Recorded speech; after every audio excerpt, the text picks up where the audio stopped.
I'd like to welcome everyone here this evening. We thank you for your attendance. Roll call. We have 5 supervisors present this evening. Our interim township manager, our solicitor, I believe somewhere out there someplace, we have an engineer too, our police chief, Jolene, our administrative clerk, Christine Holhand, director of planning and zoning. Miss anybody? We got everybody here. Okay, and of course, Maria, our finance director. Okay, I think we're all accounted for. At this moment, would you please stand for the Pledge of Allegiance? I pledge allegiance to the flag of the United States of America, and to the republic for which it stands, one nation, under God, indivisible, with liberty and justice for all.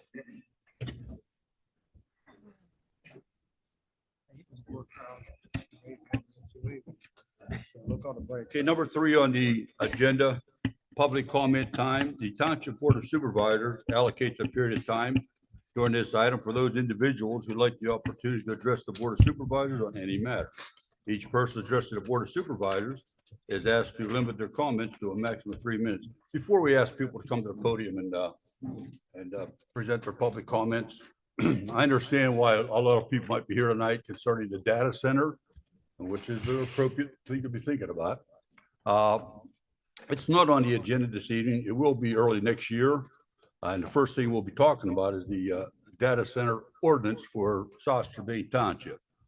So that provide some information to you this evening, I'm going to defer to our solicitor, and he'll give you a little update on what's going on as far as the data center ordinance for the township. All right, the first thing, again, this is a public meeting. People have a right to say things about public concern. It's limited to taxpayers and residents of the township only.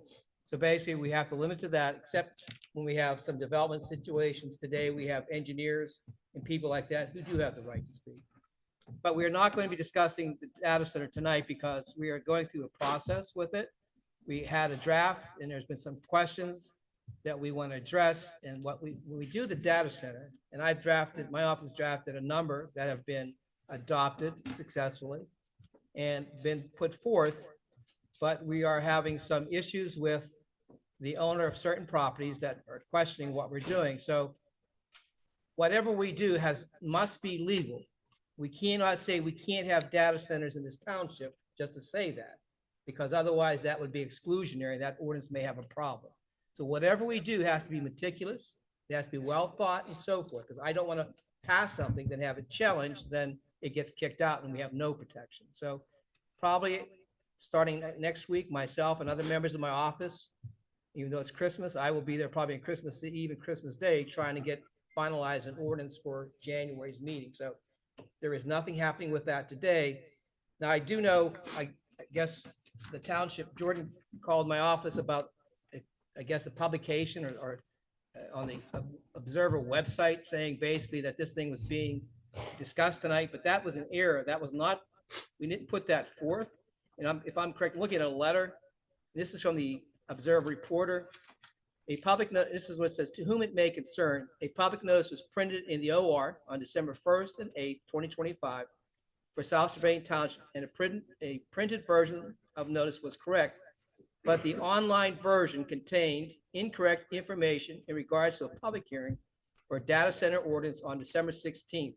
It was not scheduled for December 16th. The online notice error has been corrected. And if I'm correct, I think, Jordan, you were involved with talking with them and getting them to say that was incorrect. They apologized to the township, its residents, for the error by the OR and for any confusion that may have been caused. So even though that was on the OR's website, that was an error that they put in there, because we have other matters being public hearings tonight, but this is a total error by them. So I just want to make sure you people are all aware of that. So data centers are not on the agenda tonight. We will not have a public hearing about it. We will have a public hearing at the meeting in January. And if we do it, we want to make sure it's done the right way. And I know in Union Township, we've already adopted these types of ordinances. So, okay. Okay, so at that point in time, Mr. Weber, that's all I have to say to these people. But It's Christmas. I hope we get out here as quick as possible. All right. Gets the whole thing thrown out. It's not right. Well, Mr. Bull asked me to advise you what exclusionary zoning is. According to law, you have to allow certain types of things to be allowed in your municipality. If you say no, then what they'll do is they'll say, we excluded that use in the township, and basically it's illegal. And the courts will say it's illegal based upon that aspect. So you have to allow certain uses within the township to allow. But whatever we do, if we allow data centers, we have to make sure that we protect the public in terms of their health, safety, and welfare. I've gone online, looked at a YouTube website or YouTube video about somebody in Georgia living close to these things, how it lights up the whole sky and everything else. Those are things I think we have to be cognizant of. Okay, so it's going to be on the January agenda. It will be done. It will be done the right way. We'll have a public hearing, and probably what we may want to do, Mr. Weber, is have a meeting just for that one thing, except that one item only. Maybe have a special public hearing. I see we have a lot of interest in it. And since we have a lot of interest in it, then we can have a lot of feedback and maybe have a couple meetings in January to address it with the public. Does that make sense to you folks? Absolutely, Mr. Maple. Everybody on board agree with that? Yep. Thank All you right. very much. Okay, Okay, all right. before we move on to public comment, and believe me, if you want to come up and make comments about that, it's still okay. I mean, feel free to do that, but as Mr. Maple was pointed out, you will have plenty of time to do that at a later time, early next year. Before anyone leaves or thinks they're going to leave, Peter Stefanski, come on, will you come over here for a little bit? Come up to the front of the room. If you don't mind, I'm not trying to embarrass you, but you might as well get used to it because it's the nature of the business here. This is Peter Stefanski. We just selected him as our new township manager, and he's going to begin January 5th at reorganization. He'll start fresh, like our new board will start fresh. And we're very pleased to have him. And he's a local guy. And I'll let him say a few words to you if you don't have to, but if you feel comfortable enough, because once you're up here, you're going to have to talk. So sooner or later, you got to do it. I just look forward to working with the board of supervisors and the residents of the township. Thank you very much. I appreciate it. You're very well. Now you go home and rest, okay? I know you had a long day. Okay, thank you very much. Mr. Weber, if I can add one thing. If I can add one thing. Going back to the data center public hearing, I would more appreciate your coming to the public hearings in January so we can have an official record at the public hearing. So I would appreciate your comments then, because then we'll have a total record of what's going on. Okay? Okay. All right. Thank you, Mr. Weber. Okay, now, do we have a list over there? Sort of, Yep. call the first person. Sure. Ms. Deemer, Zediker Station. Janie Deemer, Zediger Station Road. I just want to say, fellow farmer, neighbor, and friend, Mark Murphy, this is his last supervisors meeting for 6 years, and I personally appreciate all the volunteer hours you have done. Many people think it's just the fourth Tuesday of the month that these guys come up and work and listen to all our gripes, but it's many, many hours of volunteer work and his time, and as well as the others. And I just want to say thank you for serving the residents of South Strabane. Thank you.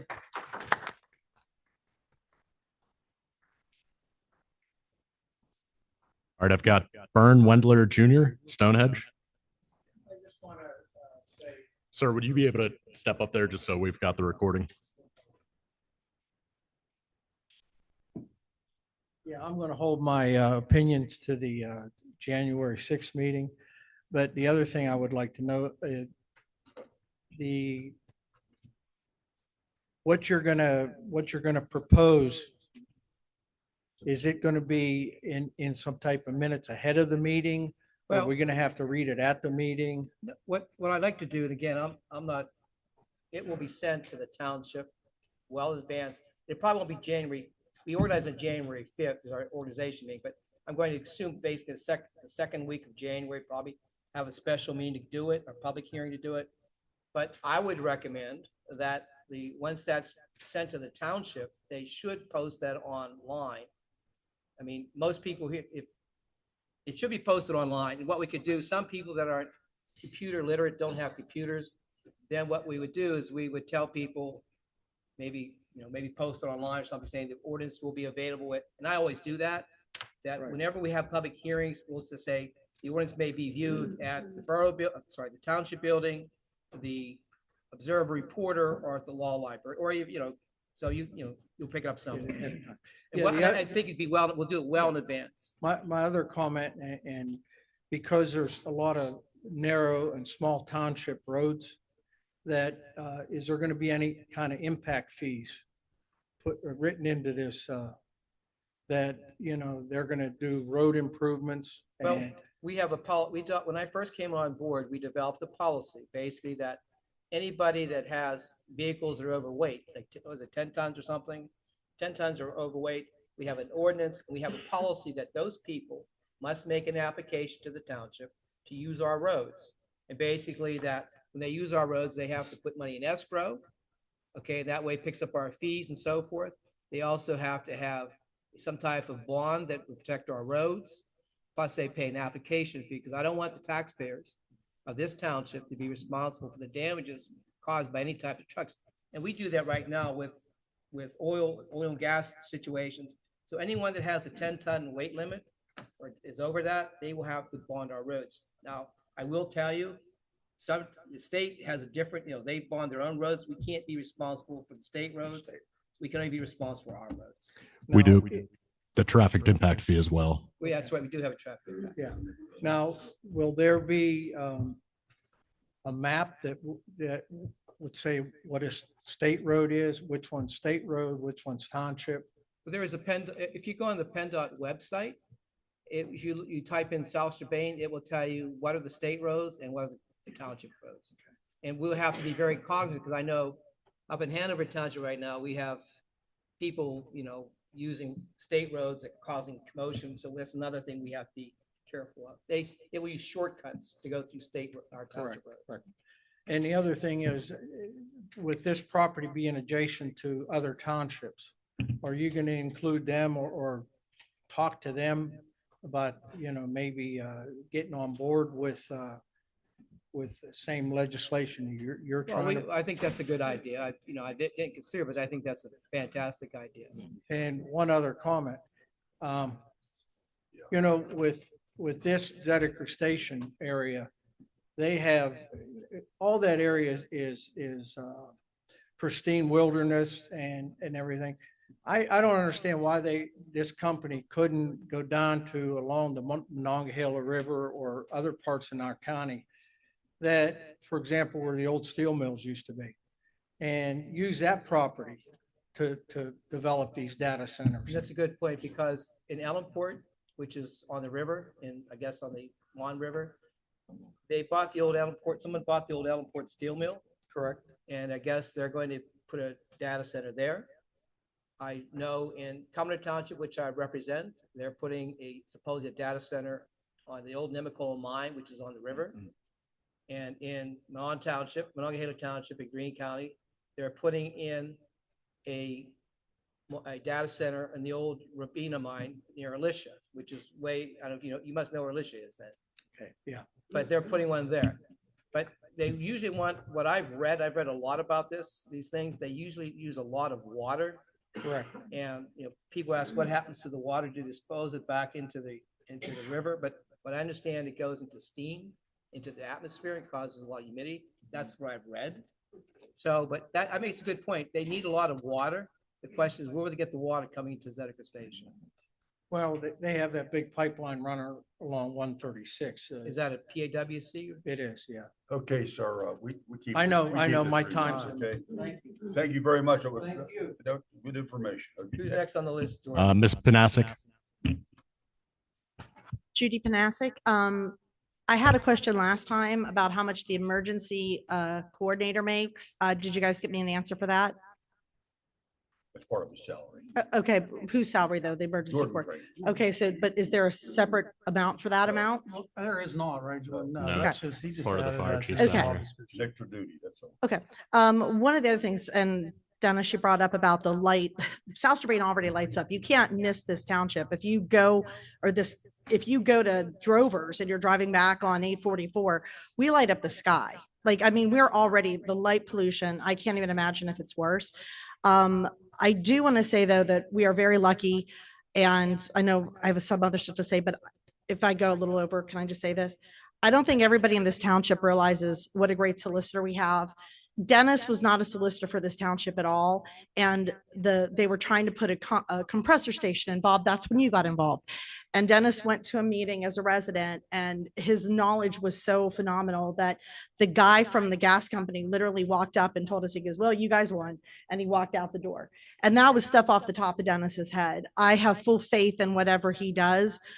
He is going to do it to protect us. So like, don't kill the messenger is what I'm trying to say. And Linda read the other ordinance and the ones on tonight, and he just does an amazing job. We're lucky. One of the things I wanted to suggest was that maybe the residents, as we all are, everybody's on Facebook and it's like everywhere. Maybe you guys could do something where everybody brings it here. Like, oh, you've got information, email, like have an email address, maybe even for this, for the township, where the stuff can go in, that it can be given to Dennis. And that if, as residents are gathering information and finding out stuff, and working together instead of everybody, you know, being upset on Facebook about it, and maybe trying as a community to fix this problem. That would be one of my thoughts. I have faith in you guys that you're going to do the right thing, because all of you ran on residents first. And if people don't think that that's the case, the last two elections have been overwhelming. And that has been what they've said: residents first, not business. I know, Bob, you fight for your community. And, you know, one of the things I want to say is, if we're going to put it in I2, why not C3? They allow light industrial. Like, I just don't think that our pristine farmland, when we've got light industrial over there against the highway and they want to put it over there, there's the creek. And Just to stop you right there, I saw some legislation, by the way. It's in the state, I think it's in the house, the state house, whatever. Can't hear. Okay, what I'm saying is, maybe is that there is some legislation that I saw concerning solar farms where they don't want using prime farmland. I don't know what prime farmland is. Maybe Janie knows what it is. I don't know. But they have certain classifications of farmland. So they're trying to pass legislation that basically that you can't put solar farms where you have certain types of great farmland. And maybe what you guys should do is contact your state rep and your state senator to look at that legislation, and also do that with data centers, so forth. I just saw that. I just read it, I think this morning, when I had a little break.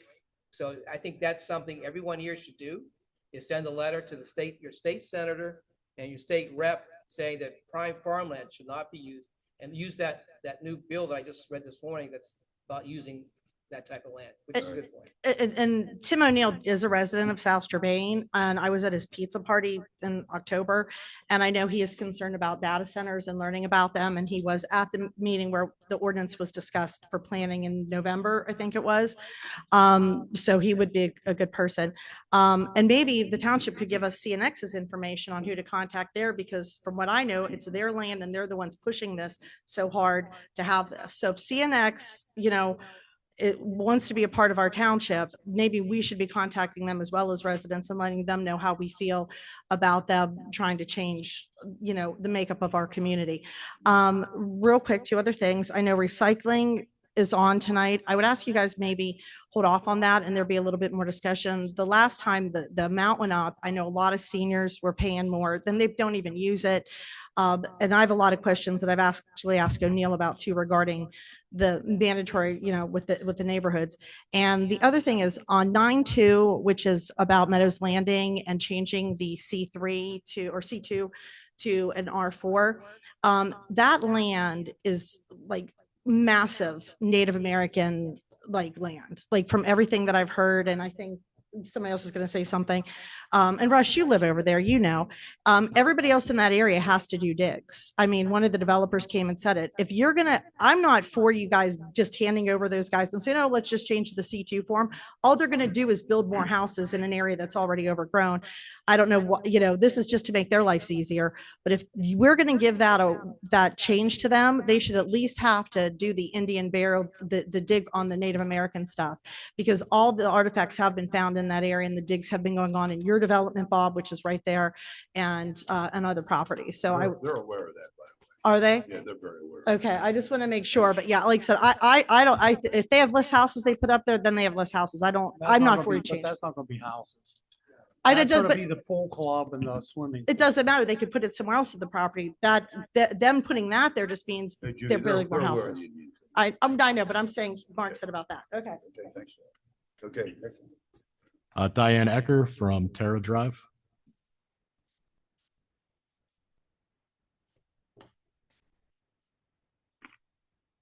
So I considered pushing till January until Dennis, you talked about the health and the safety, and maybe something that I can offer today can be written into the ordinance, because this is really scary stuff. It concerns me that JLL is a Chicago-based company, and then CNX has been found guilty of violating the Clean Air Act in Washington County. So neither clearly care about what happens here, the toxins that will be emitted, the drain on the energy grid, the increased utility bills, the health and life consequences for the residents. But South Strabane is going to hit a jackpot with pollution. Noise pollution, land pollution, air pollution, and water pollution. With noise pollution, these data centers emit decibels that range from 75 to 96 decibels, when 85 decibels can cause hearing damage. The chronic high-level noise will disrupt sleep, cause headaches, raise stress hormones, and increase the risk for hypertension and cardiovascular disease, as well as prevent those living nearby from opening windows or enjoying outdoor space. But then again, you shouldn't go outdoors if we have a data center here, because the fine particulate matter, and this is really important, the PM2.5 and the nitrogen oxides are emitted into the air along with other pollutants that can worsen serious respiratory and cardiovascular conditions, including asthma and heart disease. They are recognized as silent killers, and they are the second highest risk factor for non-communicable diseases. And I must be clear with you, there is no safe level of PM 2.5. Any exposure causes a health risk.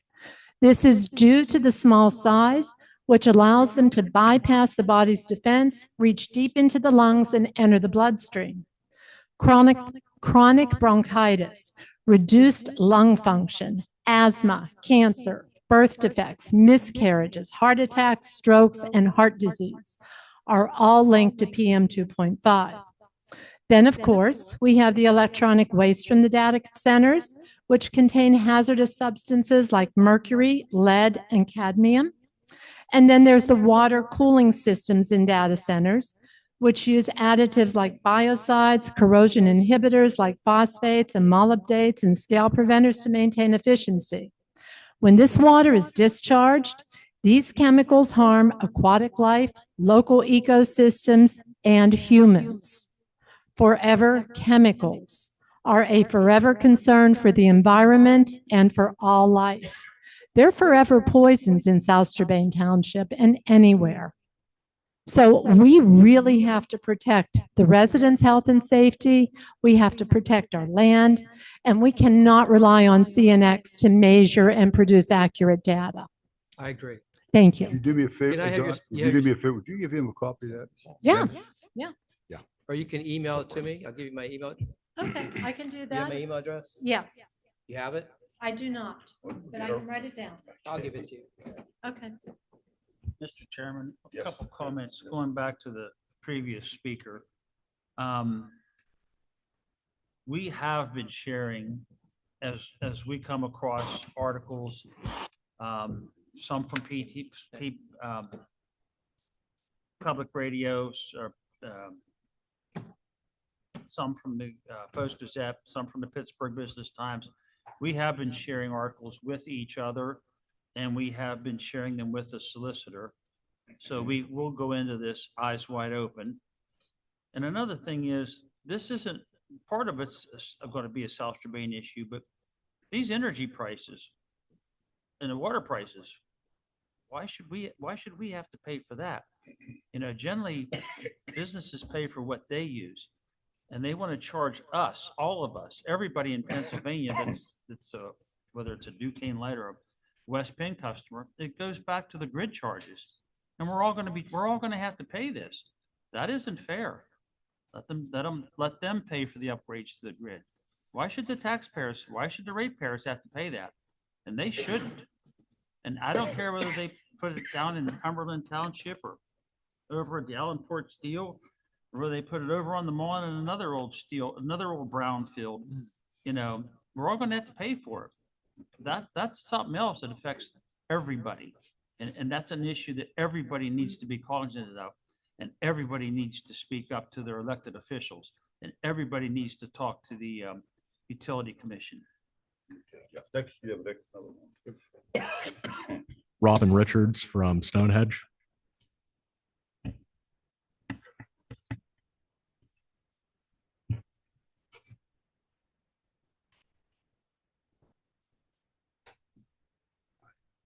Hello, Can you give your name and address, will you, please? I'm Robin Richards and I live on Stonehenge Drive.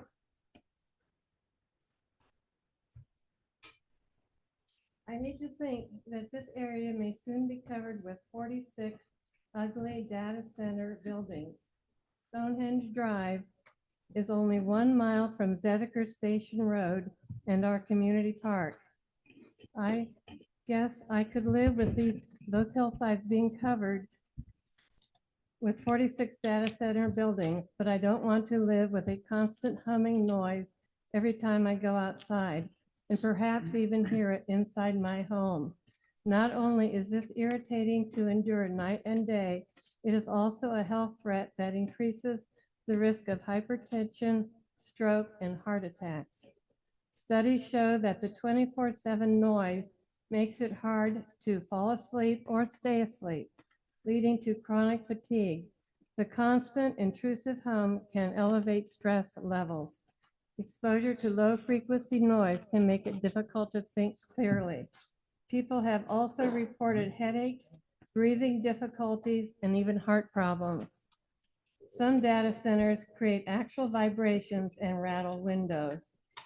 The noise comes from the large fans in the coolers, the backup generators, and the internal server fans. All this machinery can produce decibel levels of 85 to 100, much higher than normal background music, which is about 50 decibels. This noise, primarily the low-frequency humming from cooling fans, will be heard as far as 2 miles away.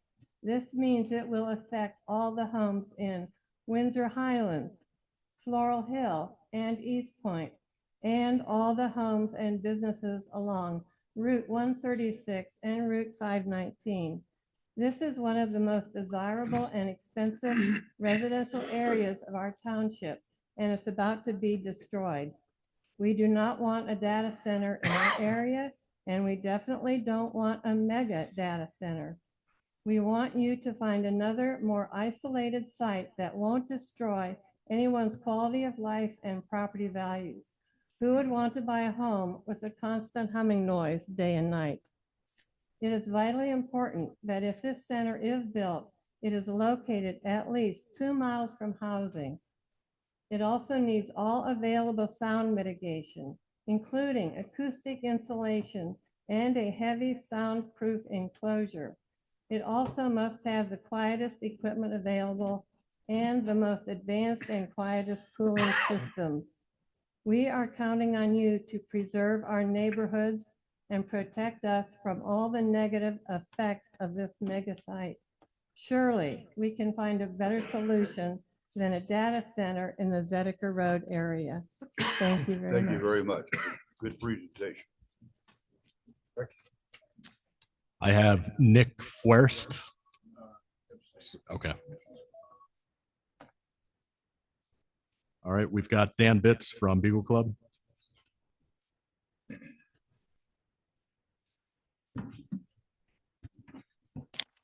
Evening, everybody.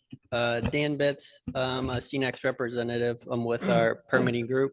Wanted to comment today on the BES ordinance. We sent some comments on November 26th regarding the data center ordinance. And we followed up a couple days ago on the 12th on the BES ordinance. We do have some concerns that it also is exclusionary. I-2 is excluded from that ordinance. And with 1,000-foot setbacks, we feel that that probably wouldn't allow for best Sir, opportunities yeah. in township as well. Your name again is, It's Dan Bitts. and you understand we have a public hearing after a while, don't you? I was just providing comments so you'd have the information. Well, at the time of the public hearing, that's when you provide your call. Okay, you want me to come back up? Yes. Sounds good. And you have a card? I don't have a card, but all my information is provided and that's copies. You've already given us some information. Right. Okay. All right. Next one. We have Jim Cairns next. It's Morgan Drive.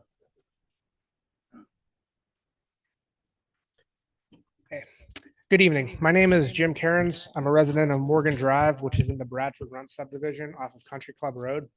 I'm here tonight to express support for agenda item 9H, as well as to brief you on some of the issues that we've been dealing with over the last several years. Our development has stalled after 3 phases, with only 81 units being built. Next month will mark 5 years since the last tangible action was brought by the developer. In January 2021, they obtained a recommendation from Planning Commission for a phase 4, but they never returned before the Board of Supervisors for approval. Many neighbors have expressed a feeling of being abandoned. Our internal streets of Morgan Drive and Stevens Court are not finished. Every resident has an 1.5-inch bump that they drive over every single night going in and out of their driveway because the final wearing course has not been paved. There are gaps in the sidewalk where future emergency access roads were to be built. There are cracks in the sidewalk where construction traffic has drove over. There are areas of curb that have been knocked over during construction. For 5 years, we were told that these items would be addressed during future construction or during the punch list that never came. More alarmingly, over the years, these parcels of land that the developer still holds title to, including the future right-of-way parcels for the internal streets as well as our open space, have been posted off and on for sheriff's sale. So the time to act is definitely now. The developer laid out a plan before you that satisfied the township ordinances. That plan included walking trails around the community, which were intended to satisfy the township's passive recreation ordinance. Through 3 phases, no walking trails were ever constructed. We also have issue with stormwater ponds that I understand that the County Conservation District is now referred to the DEP for action. I would ask you to direct the township manager, solicitor, and other staff to do a holistic approach to the developer, including any developers agreements that were obtained before you, as well as all approved plans against what they've actually built and what they've actually provided. That way we can come up with a list of deficiencies, compare that against their current letters of credit, bond, and escrow accounts, and do all that you can within your power to see through that the obligations of those developers agreements are satisfied. I know some of you have already been out to our neighborhood already. Some of you have seen these issues firsthand. I would encourage any of you who haven't to come out. You know, I know I'd be more than happy to walk around with any of you to show you firsthand. Are you on the HOA board? I am on the HOA board. Give us your name and number, will you please, Sure. before you take off tonight? Yes. Yeah, we're very aware of this, by the way, as you see in our agenda this evening, we're going to pursue that, your issue for you. And I thank you for that. I thank you for bringing this up and to, you know, keep this at the forefront of everyone's. But make sure we get your name and Yeah. number. We'll stay in contact with you. Okay? I'll drop it off. Yeah. Okay, thank you. Thanks for coming, Jim. Yeah, thanks. Jim, if you want to stop up, I can grab your phone number. The next speaker is Christy Cassidy, East Bow Street. Okay.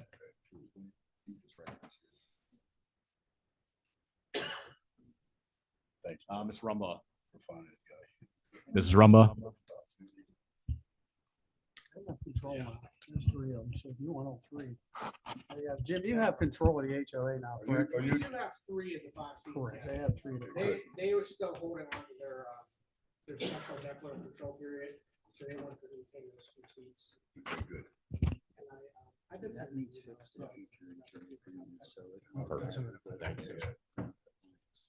Okay. Sir, Linda Rumbaugh. Hold on. Sorry. I was just gonna give you a call. Sorry.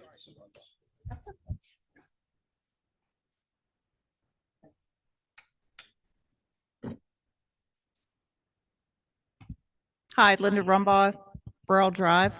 Just had to say Merry Christmas to everybody first. And I usually come to these meetings and I just talk from the heart and tell you what I think. But what I have to say, I think is so important that I had to write it down. So if you're looking at the top of my head as I read this, I apologize. And some of you have already heard it. And I'm very glad to see all these people in here because I think this is very important. I know that you're here for the AIs, but this is about the solar farms, which is going to be talked about and voted on tonight. The solar farms are labeled as it being a clean energy. It's anything but clean. The solar panels absorb light and heat from the sun, but only 15% is actually converted to electricity. The heat from these farms have unknown consequences on the surrounding environments. What we do know is that the intense heat burns the feathers off of birds that fly over the area. And it kills all the insects, which can lead to global effects on our climate. The lifespan of the solar panel is 25 to 30 years, but the panel leaves forever toxics behind, which are called PFAS. And what this means, it's a man-made forever chemical, which causes cancer, immune disorder diseases, heart problems, namely the cadmium and the zinc. Once zinc goes into the soil, there's no way to ever remove zinc from the ground. The panels are also known to break and release toxic matter from the panels. The panels can break from a hailstorm, strong winds, and from rain. And it'll cause the panels to actually shatter and release the cadmium into the air.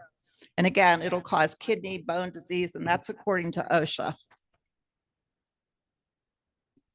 Conservative Alliance said it's best when farmland, they said it best, when farmland is lost, it is farmland that is lost forever, as the ground is no longer considered usable.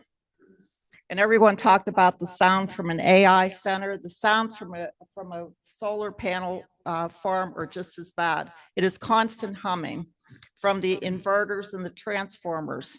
Each panel of a solar panel has an inverter that converts DC to AC power. This inverter goes to a converter and then into a large transformer, which leads to the loud humming sounds. So the solar farms per our ordinance would have to be 1,000 feet from your house. But if you have a backyard or a front yard, the ordinance only states 300 feet from property line. This is on page 27 of the proposed ordinance. I am asking all the supervisors to make the change on the ordinance to 1,000 feet from property line and residential housing. 1 acre can have 2,000 panels. So 300 feet would not be significant enough to decrease the humming sound from 2,000 inverters. And you wonder why the location here in Washington, PA. We have an average of 203 cloudy days a year, making us one of the cloudiest areas in the entire country. Yes, solar panels continue work on cloudy days, everyone's saying, but only at 10 to 20% capacity. And on a dense cloudy day, you're down to less than 1%. So you again wonder, so why here? The benefit does not come from the sale of the solar power, but the building of the solar farm. The $27 billion Greenhouse Reduction Act and the Inflation Reduction Act of 2024 under the previous administration, but the new administration no longer supports. So I guess just follow the money. If the solar farm is so great, why does the federal government have to subsidize the company? Because the cost far exceeds the benefits and the risk far exceeds the benefits. Blighted land and environmental hazards. Who is going to clean this mess up after the company files Chapter 11? It takes 10 to 15 years before a solar company actually starts to see a profit. South Strabane Township will end up bearing the cost of the cleanup.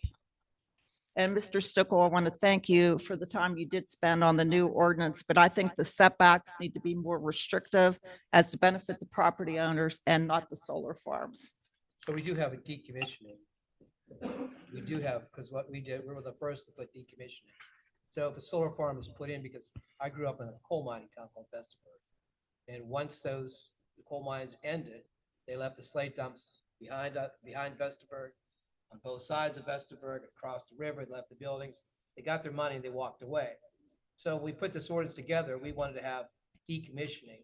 So we do have a provision saying if they do abandon it or quit doing, they have to have a bond put in place. There has to be decommissioning and so forth. So I know that's a big thing we addressed. Even in the initial draft of the data center, we had the same situation. And I understand. See, I live in South Strabane. I like living in South Strabane, and I agree with the folks here. They don't want to be inopportune, but we have one gentleman from CNX or CSX, whatever he is. He really doesn't care about South Strabane. He doesn't have concern about it. He doesn't live here. Yes, he does. Does he? He's a township resident. Okay, but I'm just saying. No, but I'm just saying I worry about the township. I worry about like the best ordinance. We don't want things like this to happen to hurt the people. And I agree. I mean, I was at Union Township the other day with TJ, and somebody had a well pad right next to the house, and they were complaining about it. So we want to make sure the people are protected. Okay. Yeah, I understand. I appreciate all the work. Like I told you at the last meeting, I mean, you did a great job on the ordinances, but I think that it's a So little what do you bit. think? I think it should be 1,000 feet from a residential home, because that's how it's worded on there on page 27, and 1,000 feet from a property line. I mean, that's really nice. If you have a big backyard and you go in the back, you could have 300 feet from your property line. You're going to have that humming when you're out there trying to have a picnic away from your home. So you want 1,000 feet from the property line? From the property line and a residential home. That's what I thought. Okay. Well, you were supposed to give that during the public hearing, but we'll do it. Oh, okay. You have your notes there? I do. Did you Can I give him a have them? copy of that, Linda? I Yeah. don't have that information. Thank you, Mrs. Ramadan. What's this, does anybody know what the setback is for the gas wells? Oh. I thought it was like 2,500. Yeah, well, I forget that. Better than I I'll would. check. But I think it was You're probably 2,500. right, yeah. Bob was a supervisor that was protecting us during the gas well stuff. And that board was very big, and I think it was about 2,500. That makes sense. I have to check it. Yeah, but so maybe we could do something like whatever we're doing with the gas wells, why not do, they're all industrial things that are, and gas wells were supposed to be temporary. These are long-term and, constant. Well, Yeah, I think she made a good point, 1,000 feet, but that's another public hearing. Go ahead. Another thing, I think I still probably have a couple minutes or a minute, maybe. Maybe. You're pretty well over. You're pretty well over. No comment. You have anything else to say? You're done? Yeah, I actually wanted to talk about Meadows Landing and about that being actually an Indian ground up there. They're very aware of that. They have to. There will be I opportunity used under to go up public there, and I'm hearing. sure Russell did too. We used to find arrowheads up there all the time. You find pieces of pottery from up there. I mean, and that was a burial ground up there too for the Indians. And I was told from a deceased relative that they had a hard time keeping people up there digging for that site because they kept digging up bodies. They were digging up skeletons from the dead Indians that were buried there. No, let's- So- this is a public hearing. Okay. So it's problematic that's a sacred ground You and it's both are- being you used both like are that. aware of Okay, that, I'm right? done. We talked about that before. Go ahead, real quick, just so the folks understand. Phase 2 archaeological study. We did phase 1, phase 2, and then we went out to clear out pits and cellars and stuff. We have documented where we had to dig until we stopped hitting it, and then we have a buffer beyond that. We are not disturbing anything. We have it all documented in a huge report. Well, I'm just telling you that people did All not right. want to work Okay, there. thank you Okay. very much. Okay, what's the next? If anything is for a public hearing, we'll take your comments at that item for the public hearing. Yeah, that's okay. And that is Meadows Landing, solar and battery storage, right? Yeah, they're here. Yeah.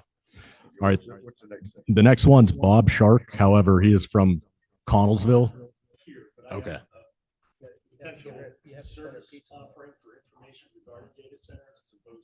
Can you get it to Dennis Makel? What's he say? He doesn't live here, but he has things he wants to get to us before. Can you? So where do you email live it? at? I live in Fayette. He's not allowed to talk. He's not, yeah. I okay. live in Fayette County, but I work for an organization that covers Washington County.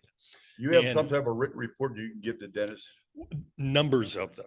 What I'm here to say is if there is or are going to be public meetings, we'd be more than willing to do You have a card, some you have a sort. card or anything? I have a card. Yeah, Yeah. Give me your card. Yeah. If you're Okay. interested in something like Are you that. about we'd- data centers? Is that what you're about? Right.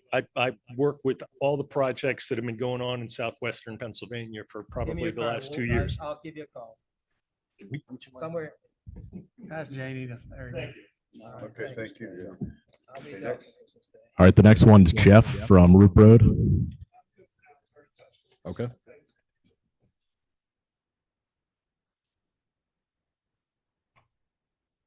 All right, Bill Pollock, also not from the township though. Not from the township. You're not, where's, okay, he's not a resident or you No, tax? he's not. What do you hear about, sir? I just wanted to make a general comment on the data center information. Your name and address? 27 Pollock Road, Bill Pollock. My sons and grandsons live on the South Strabane line between South Strabane and Somerset. I own the 84 Golf Center, which is 30 acres in South Strabane. And I have 50 years experience in energy and industrial facilities. Okay, now, same with you. Do you have a card on you? I don't have a card on How me. about giving Dennis your phone number, will you? Okay, yes, I can do that. Yeah, and I just what, He's a landowner. He's a landlord. yeah, I own 30 acres in the 84 Golf Center. And I just wanted to comment at this point, this is an extremely complex industrial facility. And there's a lot of legitimate concerns, PM 2.5 noise, the energy use, where's the energy going to come from? And with all the experience I have, we need to get the data out and to have a detailed presentation from the developers because water consumption is another major issue. You can design these data centers to use virtually no water. You can design them to have no noise. You can have extremely clean energy sources, or it could be a big nuisance. And certainly, we don't want a big nuisance in the middle of the township. But before I think we can intelligently comment on these issues, we need to get the details out of exactly what the developers are planning and let them answer questions, see, and there's a lot of mitigation issues that can be done as well. The only problem with that is if we don't have a data center put in place first, then they basically can just run rampant over us. So I have to have the ordinance first and then then the developers can make a presentation. Otherwise, if I don't have an ordinance, they can do as they darn well please. Now, I'm not certainly not against an ordinance, but on the questions and concerns, understanding that there's a lot of ways to deal with these issues, that specifically what they're thinking of planning for this application, I think needs to be considered. And that needs to be a part of the process in getting there, as well as understanding those and putting those in your ordinances as well. Going back, some people here talked about noise. I know Union Township, my first stint in Union Township, when I had compressor stations, I read a lot about compressor stations, and I put a lot of different things so the compressor stations don't make the noise. So I read a lot, and when I did the compressor station ordinance, we prevented a lot of headaches for the people. That's But a we have great, to do the same thing. that's a great example because you can mitigate the noise with a compressor station. I have everything in there you could possibly think of. Okay. Yeah, my cell phone 724-249-3870. Thank you very much. Wait till we get that number again. What's your? 724 what? 249-3870. Thank you very much. Thank you. All right, next we have Jorgen Liberator, and I'm having a tough time seeing which road you're on. Your address? Just we need your address. Oh, yes, Moger Drive. Moger? Yeah, Moger Drive. Hello. Yeah, my comments would actually all be related to one of the public hearings specifically. So. Would you want to wait till the public hearing? You want to speak now? Yeah, sure. I mean, I guess What's I'm the up here. subject? The battery energy about storage the public solution. Okay, you want to, systems. let's do it during a hearing, okay? All right, yeah, absolutely. Thank you. Thanks. All right. Jocelyn, would that be the same for you? Okay, thank you. All right, and our last one is Drew Blassing. Kumar? Got it. Your address, sir?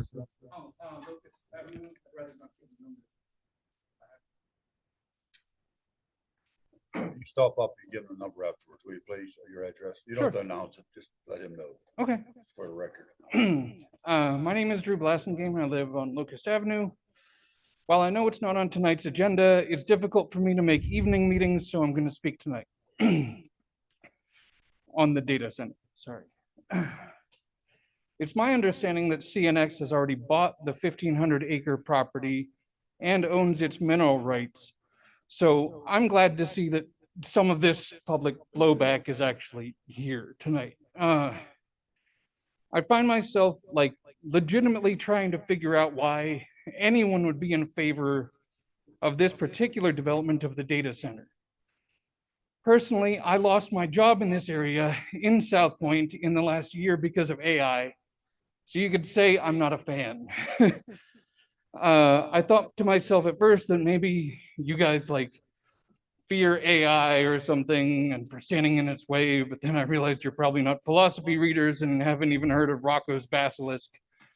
So then I figured that elected officials like big splashy development projects where they can brag about bringing jobs to the area, but this probably won't really do much of that. And honestly, I think you're all smart enough to know that. Sure, there will probably be some jobs during the construction phase, but once the thing itself is built, it won't exactly be staffed like an office building. If you know anything about modern server farms, the reality is that some 22-year-old in Phoenix will be managing the whole thing remotely while it uses our electricity and water here. Even the chairman of CNX, who lives in San Antonio, according to his LinkedIn profile, and the incoming new CEO of CNX, who owns no property in Washington County, according to a record search, will be unaffected by anything that happens here. I guess then it must come down to money. That undeveloped land right now probably doesn't generate much tax revenue, and maybe that can make it into a source of reliable revenue. I would say though that like local tax laws are so low, how could it even possibly how much could it possibly be projected to bring in? If a $200,000 home in South Strabane produces under $350 for the township itself each year, the expected reassessment of that acreage would likely have to be insane to expect it to be worthwhile, especially given the opposition that you already see forming and the legit concerns about disruption during construction, the lack of long-term job creation, and increased stress on local resources like electricity and water. So I suppose I'd leave you with a question that I find myself unable to resolve in almost any real way. Why in the world would anyone be helping these wealthy people who don't live in South Strabane Township, who don't work in South Strabane Township, and who are working to build something that will not benefit South Strabane Township in almost any way, all while representing the people of this area, is your primary duty. Thank you very much. Thank you very much. As you're walking back there, I'd like to say something to you and to everyone in here. My focus is and always will be the desires of the wishes of the township. That's how I've operated from day one. I'll always operate that way. I just wanted you to know that. I don't speak for the rest of the board. I speak for myself on that issue. Someone left their phone up at the podium. One of the speakers. Okay. There's one more township resident. Is there one more? Yeah. Okay, go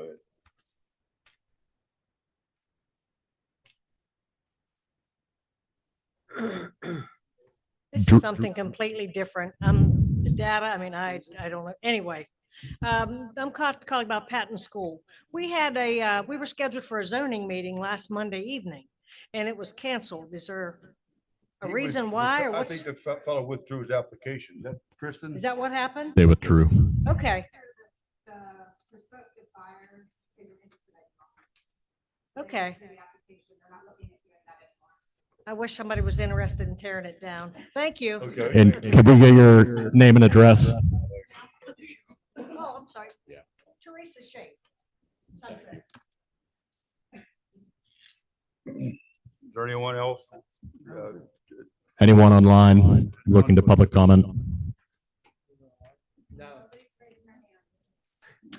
Is that it? Okay, thank you very much, everyone. Appreciate all the input. And be sure to be here next month because we'll be willing to hear about it and we'll have our orders prepared and we can listen, read about that, learn about that and react to it. And we'll appreciate your input. Okay, let's move on to meeting minutes. Need a motion to approve the Board of Supervisors regular meeting October 28, 2025. So moved. Thank you, Mr. Murphy. Need a second. Thank you, Mr. Rowan. All those in favor of approving the motion, please indicate by saying aye. Aye. Opposed? Motion carries 5-0. Next one, motion to approve the Board of Supervisors regular meeting November 18th, 2025. So moved. Thank you, Mr. Murphy. Need a second, please. Second. Thank you, Mr. Rowan. All those in favor, any discussion? Any of, all those in favor of the motion, please indicate by saying aye. Aye. Opposed? 5-0. Number 5, financial business. Approval of the payrolls for the periods of November 9th, 2025 through November 22nd, 25, and November 23, 2025 to December 6, 2025, and bills for the period of October 25 through November 14th, 2025. Need a motion, please. Thanks, Mr. Murphy. Need a second. Second. Thanks, Mr. Rowan. Any discussion? All those in favor of the motion, please indicate by saying aye. Aye. Opposed? Motion carries 5-0. Okay, here, announcements. Michelle, you back there someplace? You want to come up and tell us about the Parks and Rec momentarily? Thank you. Good evening. I want to say Merry Christmas and Happy New Year to all of you. And I also want to piggyback off of her comment about Mark. We really appreciate all of your volunteerism that you have done with us through Parks and Rec. And we're just grateful. We're grateful for your help. Okay, so we had our Breakfast with Santa on December the 6th. It was a great success. The event was well attended, received a lot of positive feedback from families in the community. Children enjoyed their time with Santa. The activities ran smoothly.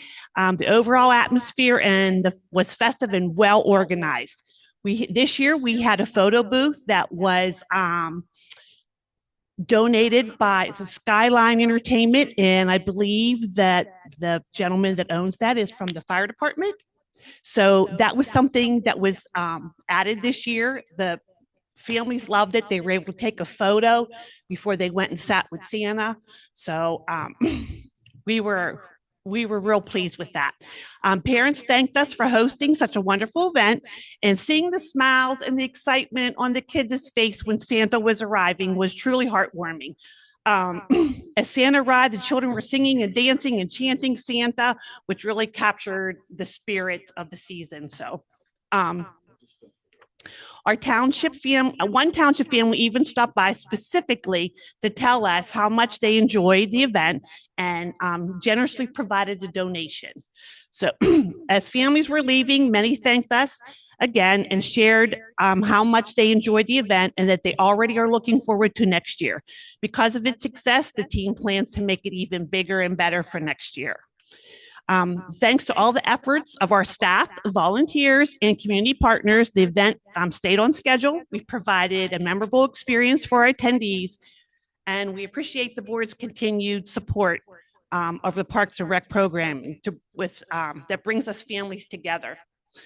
And I personally want to thank the members of the Parks and Rec too, because they worked really hard this year, and we really come together and were able to put on some amazing events. And there's a big audience here today. So if some of you haven't been to any of our events or don't know where to find our information, we do have a group page. It's South Strabane Parks and Rec on Facebook. Please join our group. And we also, Jolene is real good about posting our events on the township website. We look forward to hearing from you. And we also have an email. It's parksandrecs@southstrabane.com. If you have any suggestions or questions, would be so great. We would love to hear from you because we're doing this for you. So whatever, and we love doing it. So whatever we can do for you, we'll do it. Okay. Michelle, you guys also have an opening on the board, right? There's about to be Um, one. We do. We do have an opening on the board. So if it's something that you like to do, come join us. So we'll be gearing up with our next meeting, which will take place tomorrow. You're welcome to come and attend the meeting. It's open to the public. We will be starting planning for next year, what we're going to do for next year. So Thank you, Michelle. You're welcome. As always. Thank you and the group. Thank you very much for all you do. We have a couple of things I just want to point out tonight. I don't know who wants to speak to this, either Chief Hilk or Chief Kramer. This shop with a hero. You work with that, or the police work with that? Yeah, we do it jointly. Do you want to speak to it? This was all funded this year by about $4,500 that was collected by police and fire during a Fill the Boot campaign. And it benefited 18 families from South Strabane and surrounding areas that are in Trinity School District. The vast majority of credit for all this goes to Officer Beckus from the police department. I think this is the 4th year chief for the department's doing that, and he does a great job. Okay. Okay. Did it? Thank you thanks for doing that. I think Chief Hilk, I'm gonna put you on the spot there. We were talking the other day, you and I, and there's some other activity you were involved in that benefited youth. You know, you willing to speak to that for the? This is part of our results. We're invited by the Iowa Safety Network to the youth. 13 schools, 200 children. Captain Brown from the fire department and Sergeant Andrea Fox from the police department sat on a panel of professionals and spoke to the kids about consequences of bad actions, especially from fire response all the way to the effect on their insurance company. Presentation that progressed on a lot of children. So thanks to Iowa Safety Network, fire department. Really nice event. Thank you very much, Chief. Thank you very much, both of you guys. Okay, this is the next thing that's pleasant for me and the board, but won't be pleasant for Mr. Murphy. This is from PSATs. We the township supervisors, all townships throughout the Commonwealth belong to a state organization called the Pennsylvania State Association of Township Supervisors. And every year they put on a state conference, but we work closely with them on a lot of issues. They're our leaders. We kind of follow all the things they do. They let us know what the latest ordinances are, the latest laws are, and you know, really, they're on the forefront, out in front, leading the way for us, and we rely on them heavily. And because of that, each of us is a member of that, an individual member, plus we're a township member of the state organization. Well, since Mr. Murphy is retiring on us from after a 6-year term that some of you folks already pointed out, I got a couple of things I want to read from the Pennsylvania State Association of Township Supervisors. On behalf of the Pennsylvania State Association of Township Supervisors, PSATs, we extend our warmest congratulations, deepest gratitude for your dedicated years of service to your township. Your commitment to public service has been invaluable. Please accept the enclosed certificate as a small but heartfelt token of our sincere appreciation for your tireless efforts. With dedicated individuals like you, having served in Pennsylvania's local government, we can rest assured that the quality of township life will continue to survive and thrive as innovation meets tradition. We are immensely proud of our township officials and staff, and we especially recognize those of you who have consistently served on the community year after year. We commend you for a job exceptionally well done. The residents of your township are fortunate to have benefited from your leadership and can take great pride in all that you have accomplished on their behalf. We recognize the sacrifices and hard work that come with serving the public, and your unwavering commitment sets a high standard for all who follow. All our very best to you and your future endeavors. And sincerely, David M. Sanko, Executive Director. We all know who he is. We've met him over the years. Now here's the certificate, and I'll read this to you. It's pretty good. And certificate of service is hereby presented to Mark Murphy, South Strabane Township, Washington County. In recognition of your 6 years of service as supervisor, we commend you for your selfless dedication to your community and local government, as well as your leadership, commitment, and passion for serving your fellow citizens. Presented by the Pennsylvania State Association of Township Supervisors, December 16th, 2025, signed by signed by the executive director and the president of the organization. And I would like to say, let's give him a little standing up here and give him applause. Okay?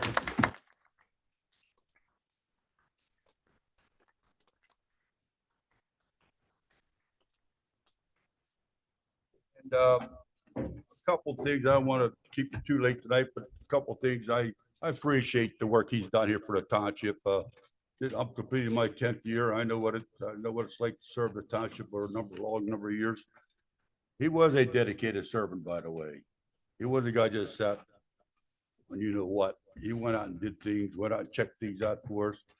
I mean, I know more about Burkett Manor than I want to know, but he found out all about it, and he kept check on it. He made guys on an even keel to do it the right way. Just like if he were still here, he'd stay on an even keel with you guys too at Meadows Landing. He'd do the same thing. I know he would. But he's done a great job for us. He's been. I worked with him as vice chair and as chairman, and we've had a good relationship, and we work well together. And I'm just going to give each of our members of our board a moment to say they want to say for their fellow supervisor, Mark Murphy. Would you like to go first, Russ? Yes. I tried talking him into staying. It's been a pleasure. Thank you. I worked with Mark as public works director and as supervisor, and he's tough, but he's fair. Good mission. George? Yeah, the 2 years that I've been a board member, I've learned a lot watching Mark. Lots of meetings and lots of things going on with the development, and he's tough, but he gets results, and I want to thank you for your dedication to. Okay, Jeff? Mark has been over backwards the last 2 years, and I've mentioned this at a lot of meetings. You know, we have issues with developers doing what they committed to do for this township and the residents, the people that's buying the homes. And Mark has just been over backwards. He's helped the township make some procedural changes. We've changed vendors for services, so to assure everything is done right. We have big shoes to fill because of the things that Mark has done. You know, and Bradford Run, Mark's worked with us to get us all educated on that. And it's up to us to not only take what he's taught us, but to see to it doesn't happen again. That's the most important thing. So Mark, we have a debt of gratitude to you for that. The grading ordinance, just those things are done right in South Urbane. If anybody's done anything to upgrade that, to see to it things are done right in South Urbane, it's Mark Murphy. I'll try. If I can, Mr. Weber? Dennis, I like If you don't mind. I can say this much, I will miss Mark coming into my office on Saturday and Sunday mornings. It's the only person that I know would just walk through the side door. And sometimes during the week, he'd be coming through. I'm at the office every day at 6:30, by the way. And Mark would be walking at 7 o'clock with a cup of coffee in his hand. But I do have to give him a lot of credit. Like with Burkett Manor, he did bring that to the attention of myself and the board. And that's the reason why with Burkett Manor, we've focused on that quite a bit, and we adopted policies regarding the whole situation. And also regarding Bradford runs, I know Mark's was the first came to office a couple months ago, and we will address that. But again, I got to give Mark a lot of credit. I don't know anybody else that knows more about the different tree species than Mark Murphy. He's our landscaping expert. Thank you. you. Jordan? Chief Kramer? Yep. You have something to say about Murphy? I do, yeah. I think all right. I think Mr. Murphy does exactly what most would expect from a elected official. Not everyone knows how to take him, but I learned pretty quickly that, you know, he asks a lot of questions, and most of them are very difficult. And if you don't take that the right way, you might think he's, you know, coming after you. But normally he is looking out for the taxpayer and the resident. And once you provide details and facts and evidence, he can turn into a big supporter of, your department or the staff. So I think that's what everybody wants in an elected official, and it's certainly been an honor to work with him. And I too was hoping that he'd stay around. Kristen, you have something you want to say to him? I wish him luck. Okay. Okay. Chief Hill, you know Murphy for a long time. What, you want to have to say something? Just thank you for service. You see firsthand out of the bird's eye view up there. Who's here all the time. Way more than you would think for what it is they do. What Chief Kramer said, the man asks questions, he asks good questions. It's always. Questions? Okay, thank you. Okay, thank you for service. Thank you. Mr. Weber, I have one last question. You always used to come in suits to these meetings. Why no suit tonight? Because I want to get home and eat with my wife, so I put my fast shoes on. So I heard anything about that part. Sorry. Jolene, you want to say something, Mr. Murphy? Thank you.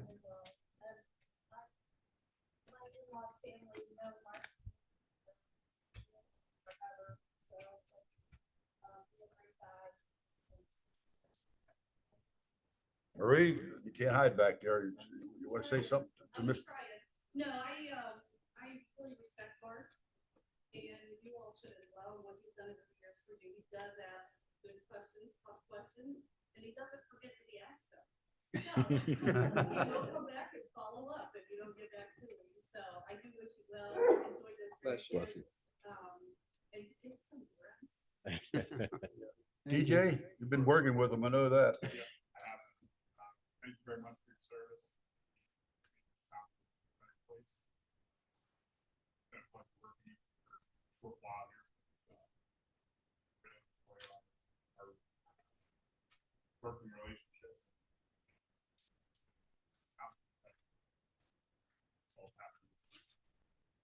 Like that's some of these policies that are in place to help the township for years. I have your number and I'll still ride through Burkett and Meadows Landing. And I'll call you. Okay. Please do. Okay, Chief Jordan, you want to open up the thing for your fire department? Yeah, I believe the fire union had something briefly. Come on up.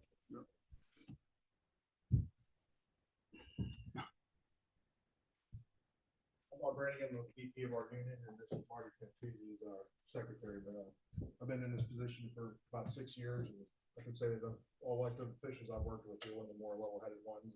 As everybody said, you ask for tough questions, but it's usually just trying to get the facts and make a good decision. So from Local 5006, we'd like to present you with this. Thank you. Appreciation. Appreciate it. Thank you. Thank you.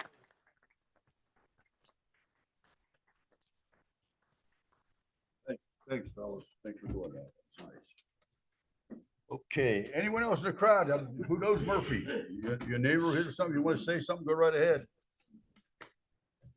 That's it. Thank you, everyone, for your kind words. And before I move on to the next item of business, I just want to, on behalf of the board and our staff at the township, I want to wish everyone throughout the community, particularly you folks here who came on a cold night, Merry Christmas and Happy New Year, okay? In case I forget that at the end, I want to do that right now. Okay, thank you very much. Okay, township reports. Letter A, municipal separate storm sewer system MS4 report. The Board of Supervisors allocates a period of time during this item for comments regarding the topic of stormwater. Each person addressing the Board of Supervisors has to limit their comments to a maximum of 3 minutes. Do we have anyone in the audience who would like to address that issue this evening? And we can check on Zoom there too. Tristan, nobody? Okay. No one? Okay, we'll move on then. Thank you. Letter B, Township Manager. Jordan? I don't have anything other than the office will be closed on the 25th and the 1st. Just the 25th and the January 1st. Okay. Yeah, we have our Secretary Treasurer report. All right, back to you, Mr. Maple Township Solicitor. We've been involved with a number of different items, especially the data center, and also the ordinances concerning battery and system situations and also solar. But we've been involved in drafting ordinances and so forth and various related development issues here in the township. And that's all, Mr. Weber. Okay, Mr. Murphy would ask me to, there he is, he's at it again. But back to the Secretary Treasurer report. So in the secretary, which is another one that I've been working on for quite a while, which Marie will tell you was the escrow account. So one of my questions that I think you guys in the future, I don't know how you'll find out. I know Brandon told me and you and Ziegler, we were in there Bradford Run's had, when I started this job, $177,000 in an escrow account. It's now down to 172,867. I'm curious of why it went down, because they haven't, as I don't think Jim's here anymore. They haven't done anything for 5 years. Brandon told us that they started phase 4 and 5. They put the pipes in the ground, the stormwater management. So we made them put money into the escrow account in case they weren't done right, because he didn't tell the township and the engineers didn't get to inspect them. I don't know whether that was 150,000, 170,000. And I don't know, that's going to be up to the solicitor and what that money could be used for to help those people out. There were 3, and I'll give this to Jordan, that Stecker, Washington County Transportation Authority, and Holding Tank SOBE. These are holding tanks that shouldn't be, I don't think they should be in that escrow. You said you're going to move them out, correct? And put them in 100. Are you going to put them in 100.700? The Washington Financial that is for holding? Okay. And I have a bunch of other numbers here, which I won't go through, but 2 of them that I will. And I'll just say the names as Washington Hyundai and County Canvases. Those jobs have been completed for 8 months. And there's still money in. Okay. But some of them just seem like they've been in there a long time. Then the other one you showed me, just so you guys are aware, and you could show them all that letter. It's always puzzled me. It's 252.000. It's called escrow liabilities other. There's $79,222 in there. What did she say it was for? Nobody really knows. How about that? It levels out the assets versus the liabilities, what our auditor said. It said that always fluctuate up and down.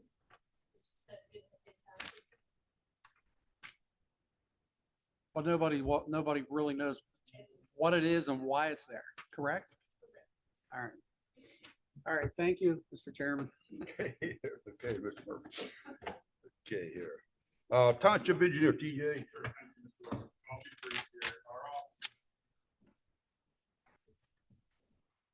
have been in regular communication regarding the sidewalk inspections that are tells me that they're probably done for the sidewalks for the city. There is an agenda item on the agenda tonight, driveway modifications. So, on pass along that our office did submit statewide local share count last month. For that was accomplished. I think that's all I have to report on tonight, unless there's any questions from the board.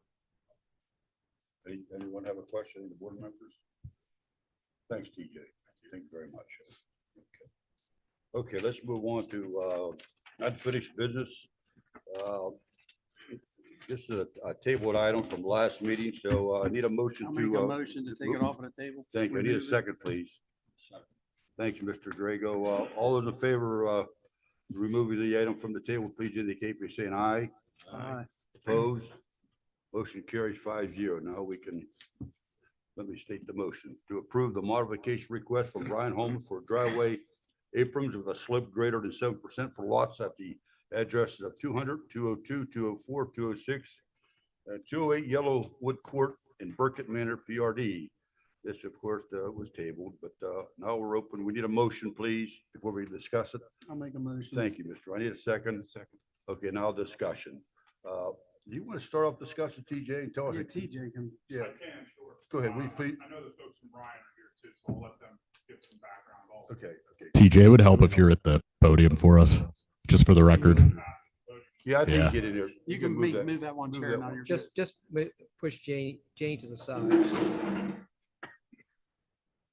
So we did talk about this at our last meeting. It was tabled. There's a request in front of you for a modification to permit slightly steeper driveways than what the ordinance allows, and this is for lots 200, 202, 204, 206, and 208, which is Yellowwood Court. Supervisor Murphy and myself participated in a field meeting with Ryan Holmes on December 8th. We reviewed the area there and some of the topographic challenges. There is a fairly significant slope on the street. This modification applies to 5 townhouses. And between the 5, across the frontage for the 5 townhouses, there's a fairly significant change in grade from one end to the other.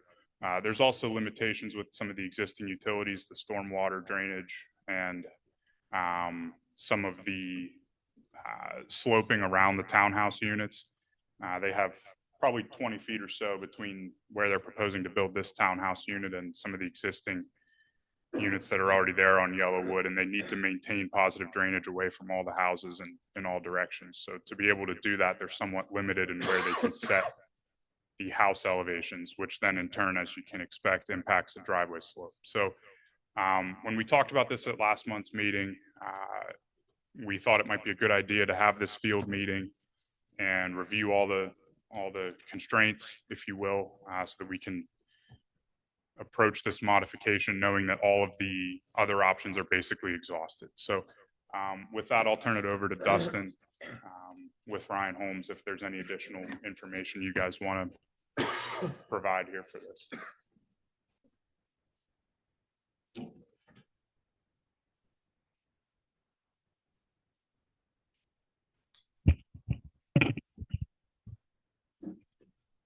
So I'm Steve Redmond. I was at the last meeting as well. This is Dustin Conti. So we provided in your handout a kind of simplified explanation of what happens when the road slope changes. If you can look at that. So if you have a 6% street slope, one side of your driveway is going to be steeper than the other. So the math on this particular lot, if you have 2% on one side, which meets the standard, the other side's going to be 8% because the road goes at an angle. So that's our biggest limitation here.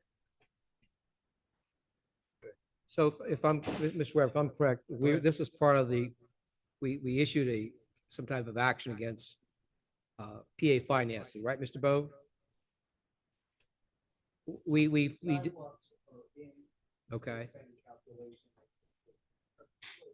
All right. So basically, we have a motion to approve that, but I think we also make that motion because we did reach a consent, which I think you guys received copies of.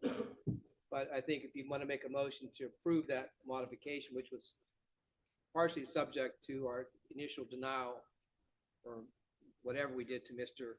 PA Finance, which they then appealed. So if you want to make a motion to approve that and also to approve consent order that was reached between the township and between PA Financing, that'd be the appropriate motion to make. Okay. Mr. Bove, do you agree with that? So of the 5 driveways,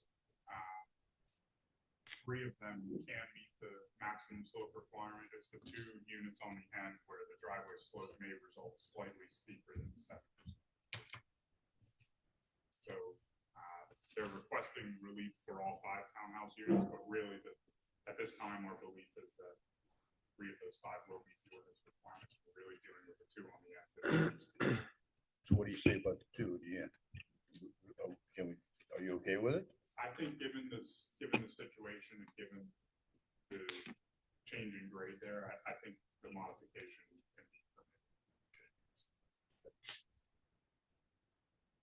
How's the motion going to go there, Mr. The Mabel? township's somewhat limited based on what was previously approved in this street grades. So we're trying to make the best of the situation. Listen to the motion and see if you're okay with this motion. Mr. Mabel? So the motion would be a motion to approve the modification request from Ryan Holmes for a driveway aprons with a slope greater than 7% for lots at the addresses of 200, 202, 204, 206, 208, and 208 Yellowwood Court in Burgett Manor, PRD, and also to approve the consent order between PA Finance LLC and South Bay Township. Murphy, we okay So with that? moved, yeah. Okay, so moved. You want a second? Second, go, Greg. Okay, then, all in favor of the motion, please. Go ahead, Jeff, you have to say something. Are we going to remove 202, 204, and 206? Because you're saying they're going to meet the standards? That's a question for Ryan Holmes. They've asked for all five. Based on what the elevations in the field, those three will not meet the modification. Here are the two. You want those, you want those to remain? We're fine with keeping the two ends. Keep it what? The The two two end ends, units. 200 and 208. So you modify. Drop the other take three. other Three are out. Okay. Remove 202, 204, and 206. Okay. We okay? Yeah, do we have assurances that this won't happen on the next phase of Market Manor? Harry? Excuse me, this is the last townhouse building that would be a modification. The two remaining towns, 101, 102, the sidewalks, it's not located where this is the last townhouse building. Thank you. All those in favor of the motion, please indicate by saying aye. Aye. Opposed? Motion carries 5-0. Thank you, folks. Thank you. Thank you, TJ. Okay. Okay, new business. Letter A, motion to approve the preliminary and final minor subdivision for the Seventh Amendment to Burkett Manor PRD Plan Number 1 for the properties located at 110, 112, 114, and 116 Black Oak Lane in the R4 medium density residential zoning district. Need a motion, please? So moved. Need a second? Second. Okay, Mr. Bull, okay, discussion. You okay there, TJ? Need to say something? Our office reviewed the subdivision. We had comments. They've since been addressed by the applicant, so at this time, our office is recommending. Okay, good. Okay, all those in favor of the motion, please indicate by saying aye. Aye. Opposed? Motion carries 5-0. Okay, our next is going to be our first public hearing this evening, public hearing for open discussion, the consideration of recommendation of approval for the South Strabane Township Solar Energy Systems Ordinance of 2025. Mr. Bagel, do we generally in the past, do we make a motion to go along with the hearing? Do we back off that? So what you'll do basically at this point in time is we just open up the hearing. I don't think you need a Okay, motion. okay, we're gonna open up the hearing. Before we do that, though, let me see here.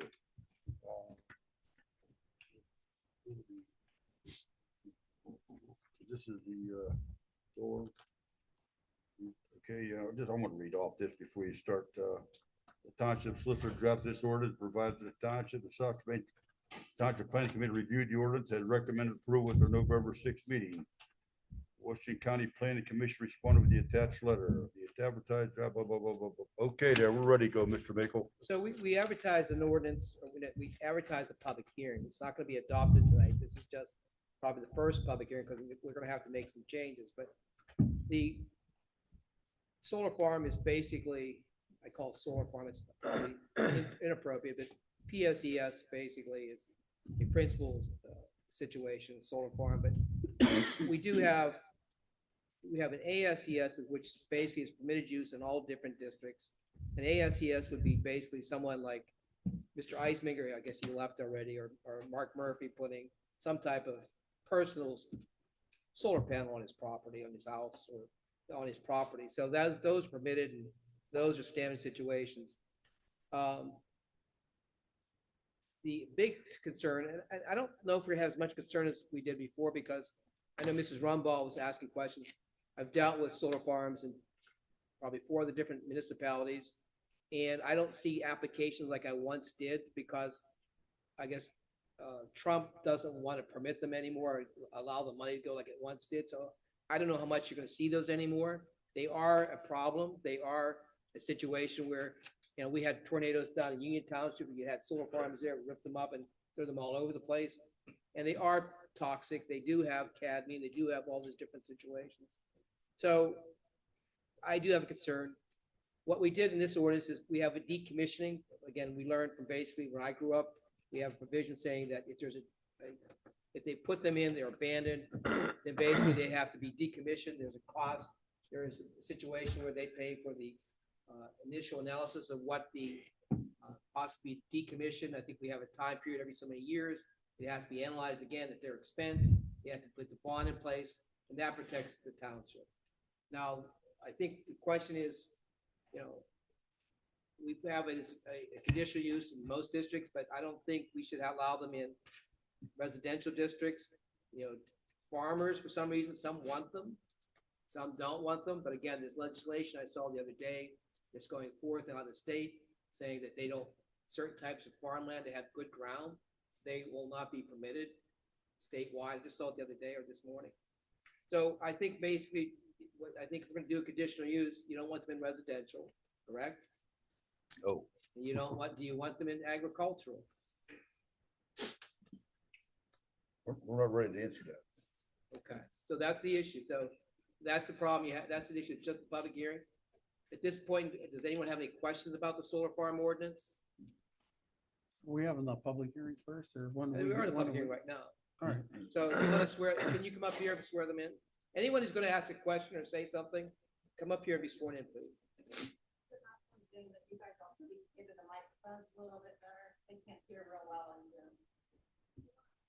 Yeah, yeah, one can sit there and one can stand.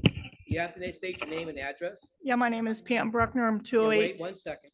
Swear them in, both of them. Please stand. Raise your right hand. Do you solemnly swear the testimony you're about to give is the truth, the whole truth, and nothing but the truth? I do. And your name, ma'am? Pam Bruckner, 208 Dodge Drive. What's your last name, ma'am?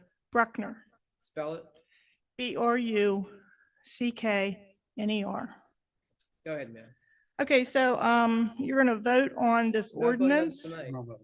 You're not. We're not. Will It's you a public- consider, Linda Rumbaugh made the recommendation that the lines be, the solar panel lines be I a wrote that down. 1,000 foot from the end of a property, and you will take that into consideration? I like the idea. So what we're going to do is for the next meeting, I'm going to probably put that, for the next public hearing, I'm going to insert that. Okay, that's all I have. I just was familiar with the ordinance today. I have not read through it. It's quite lengthy. So, But I did like your comment. I'm going to recommend to the board we put that in there. Thank you. All right. Your name, ma'am, and address? Yeah, hi, I'm Jocelyn Libertor. I'm at Moger Drive. Spell your last 73 name, please. Liberatore. Are you from the Valley? No, I'm Washington, grew up in Washington. Yeah, so I just want to reiterate the setback, just saying there is another resident who would like the setback to be looked at to go beyond the 300. And my primary question with the PSES is, you mentioned all the language here, it's in all zoning districts, so that's going to be changed. And then wondering why there was no prioritization in here for brownfield sites, so industrial area lands that aren't being utilized. If there was Do we any have brownfield consideration. sites in this I area? don't know. We Do have any we? We have brownfields. no I don't think brownfield, so. no underutilized We industrial tore it down. There zones. was a Washington Mall. Okay. Okay. When you talk about brownfield, like I said, what I don't understand, when you talk about brownfields, like the old Washington Steel plant. The old Washington Yeah. Steel. That would be It's the a pretty appropriate place. broad use. What's that? It's a broad term. But we don't have brownfields, and I'd never seen that. Okay. I like the idea, though. Yeah, okay. All right. Thank you. Okay, is that it for That public? was really just, yeah, looking at the zoning, preferably not light industrial, and if there were any You don't want it in- properly in light- utilized. You don't want it in light industrial? I would prefer Yeah, further into the We're gonna industrial zone, continue and this. I'm about We're gonna 1,000 continue. feet. We're not doing anything tonight. Yeah, I'm about Okay. 1,000 feet from the light industrial zone line. My property, we're property owners, and so anything in light industrial is of concern of us in what goes there. We're gonna have stuff about trees and everything else with Mark's direction. So I get to come on Sunday morning or Saturday morning are, and you and bring are. this all to you because I did all. Yeah, All right. you do So, it anyway. On Really? record, But no, the- no brownfield sites in The- South the only Jermaine. problem I have with Mark never makes me coffee or something to drink. You don't drink coffee, you said. I know. Okay. Thank you. Mr. Makel, we going to, Motion to continue the public yeah, we're hearing. gonna, I need a motion to continue the public hearing. Make that motion. Thank you. I need a second. Thank you, Mr. Grego. All in favor of continuing the hearing, please indicate by saying aye. Aye. Opposed? Motion carried 5-0 to continue. Okay, next hearing. Public hearing for open discussion and consideration of recommendation or approval for the South Strabane Township Battery Energy Storage Systems Ordinance of 2025. Okay, Mr. Make, we'll just go directly to you. At this point in time, anyone who has any question or comments, this gentleman has something, and I assume that's your son sitting next to you. He doesn't have a comment. He's probably saying, why did you bring me here tonight? Your name, sir? Oh, wait, please swear him in, please.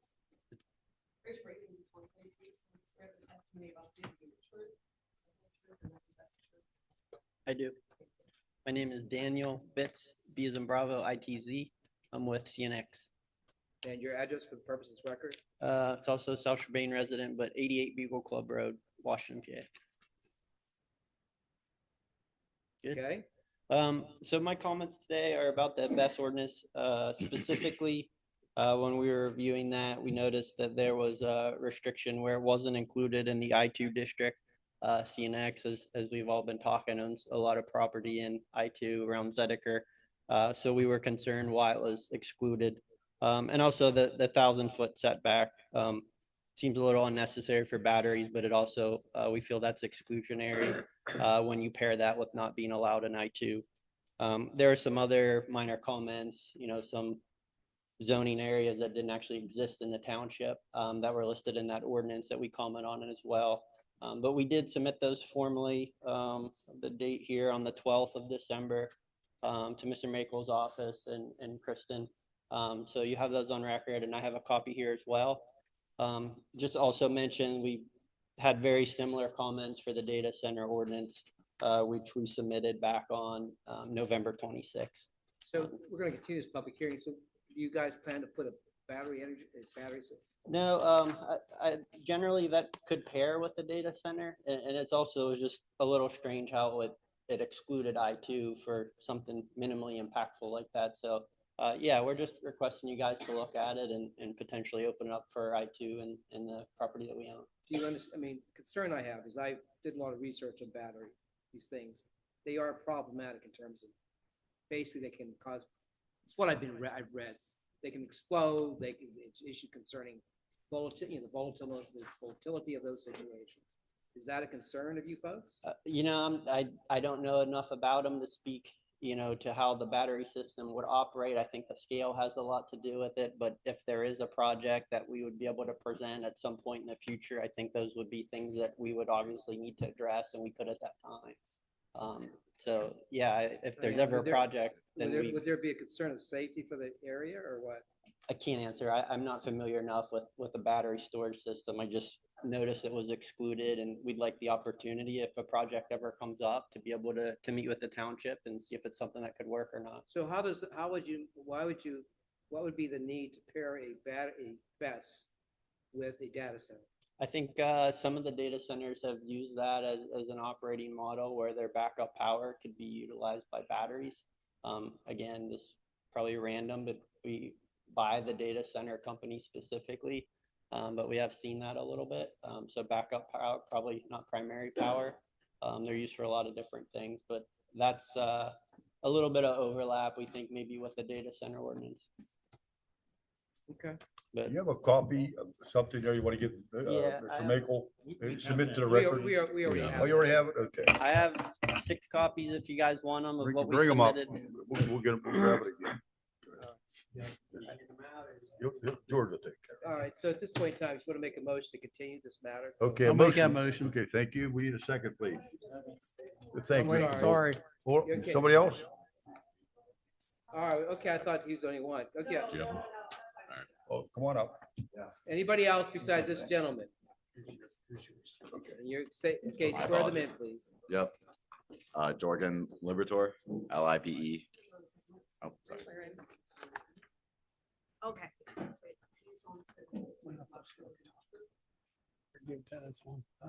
I do swear.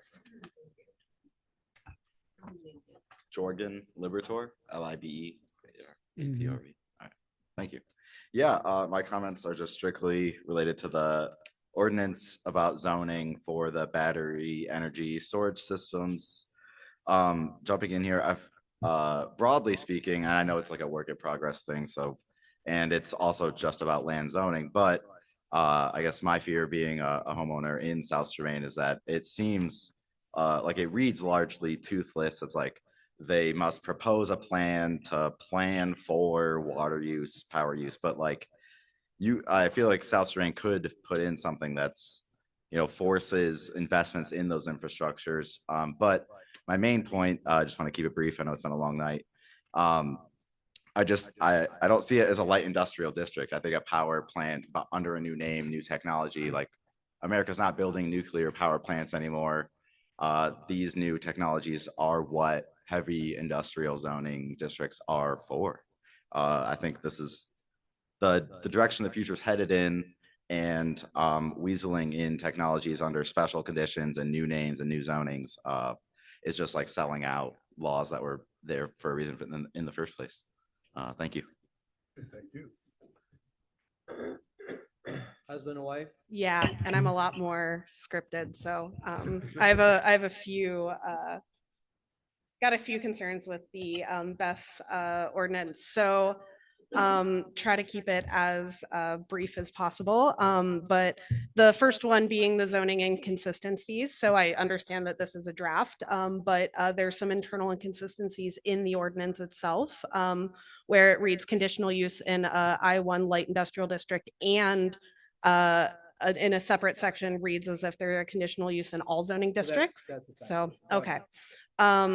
So just making sure, yeah, that there's some plain language, re-advertising the ordinance and hearing more on that. There's also some typos with solar and data center language in there. So just calling attention to that.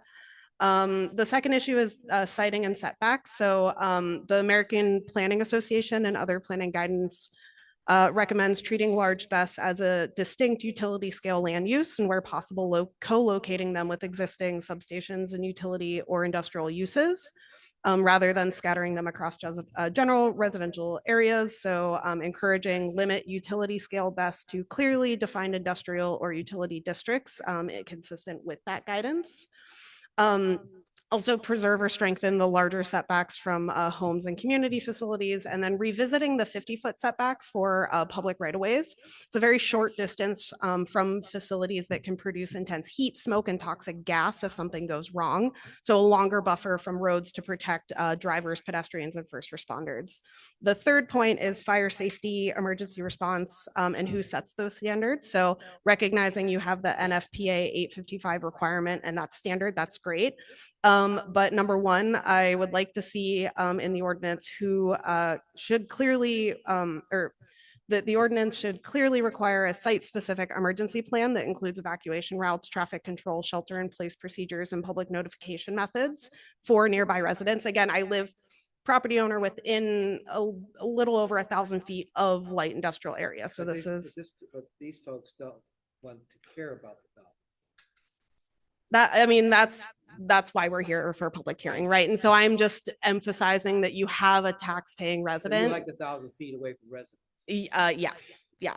And public rights of way, just for. I think the right of way is different, but I think the resident, well, I've seen these before, but 1,000 feet, you're in favor of 1,000 feet from a home.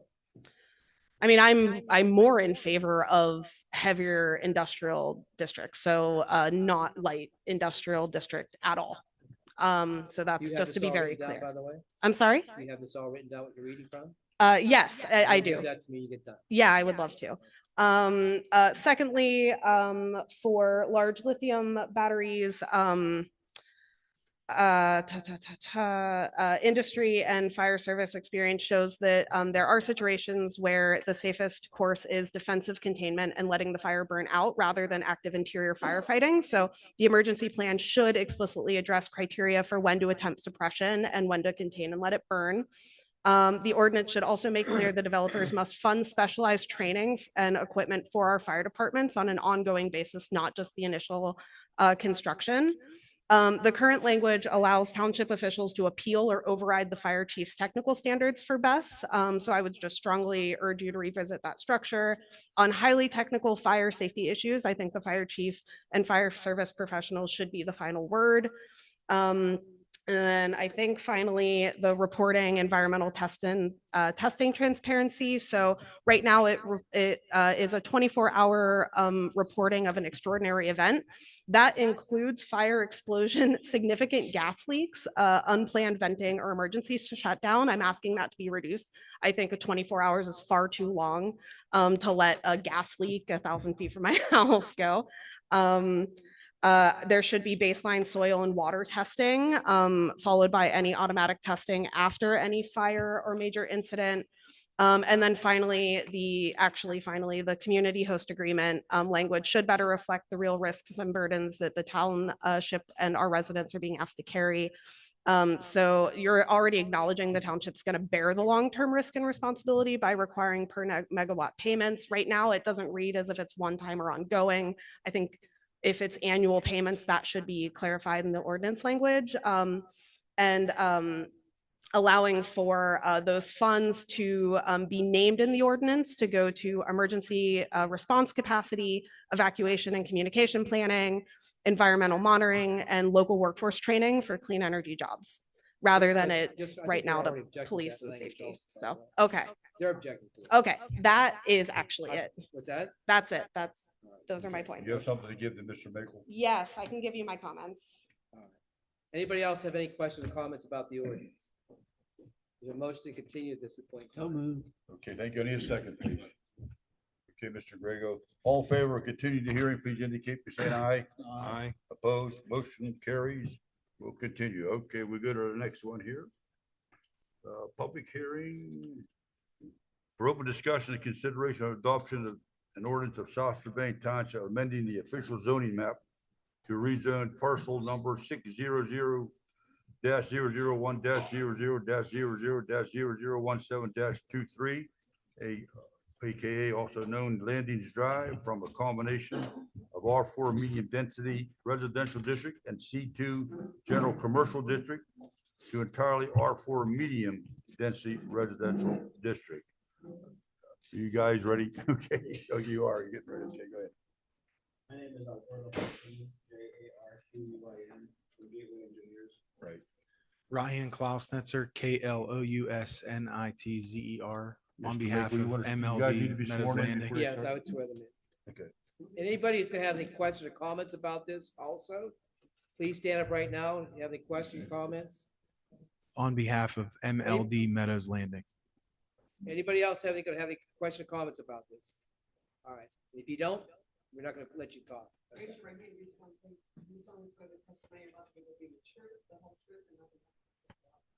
do. All right, Mr. Joaquin, are you gonna do all the talking, or is your? Ryan and I will do it. All right. My name's Alberto Martin. We were in front of you guys for the last several months for the conditional use for Meadows Landing and also for preliminary land development. One of the items was for preliminary land development, one of the conditions was the one parcel we had talked about. So this shows you the Meadows Landing parcel right here, but there's also this little parcel that was part of it. Right. That's zoned right now half R4 and half C2. Right. So when we were doing the open space calculations for that, TJ saw it as a potential issue where we had, the PRD is allowed in the R4, but it's not allowed in the C2. So instead of trying to do some kind of modification or condition to the two, the simplest way was going to be to go ahead and add that as part of an R4. Now you have a bigger PRD parcel, and it's all R4, and therefore our open space area would be, the clubhouse will be in that area, and then we have the other park area. I'd like to show you guys. So this is the area in question right here. I mentioned before, I think that's part of the audience, talking about the artifacts and all the Indians. That's all up here. I know. We're not touching that. We're not adding any more houses. The area where this is occurring, it's already pad ready. The current owner has already padded that out. So this is just a portion here. So right now that parcel is 2.5 acres, and 1 acre is C2, and the other acre half is R4. It's all going to be R4. And that was a condition. We went in front of the planning commission in November. They approved it, or they made the recommendation for us to come in front of you guys. So here we are. So now if we get this rezoning taken care of, will satisfy the preliminary Did you by any requirements. chance stop, did they, would have to stop the zoning hearing board, Mr. Mickle? So I was looking The for- zoning hearing board, would they have done that first? No, Okay, we okay there? You okay, Kristen, with that? Okay, good. All right, we got you. Yeah, I mean, that's been from you guys. Yeah, oh, I remember seeing it. I remember it. Okay, good. You could show that Russ can see it too, and George. You can see, this is R2, this is C2, R4, C2. We want the whole thing to be R4. TJ, one comment? Well, just to add to what Alberto mentioned there, I think in this to R4, it permits this parcel to be included in the greater PRD boundary. And by doing that, that allows the appropriate amount of common open space to be included in feature ordinance. So this zoning change, it's not spot zoning because there's R4 right beside it already. And this allows the overall PRD boundary to accommodate enough open space to meet the ordinance. things tilted. Oh, no. You're making motion now. Mr. Migley, don't the hearing. Yeah, so at this point in time, you recommend the situation. So just, and again, just we have some priorities, public hearing. A motion to place evidence, the proof of publication for tonight's proceeding would be Exhibit A. Exhibit B would be the ordinance itself. Exhibit C would be the letter submitted by Banks and Engineers dated October 30th, 2025. Make that motion, the A to C. be added. I need a second, please. Second. Thank you, Mr. Bull. All in favor of the motion, please indicate by saying aye. Aye. Opposed, motion carries 5-0. Can I ask you a question while you're up Sure. there? I'm going back from memory when I was working with Mark reviewing the drawings. When I asked questions for him at that meeting and he wasn't able to attend.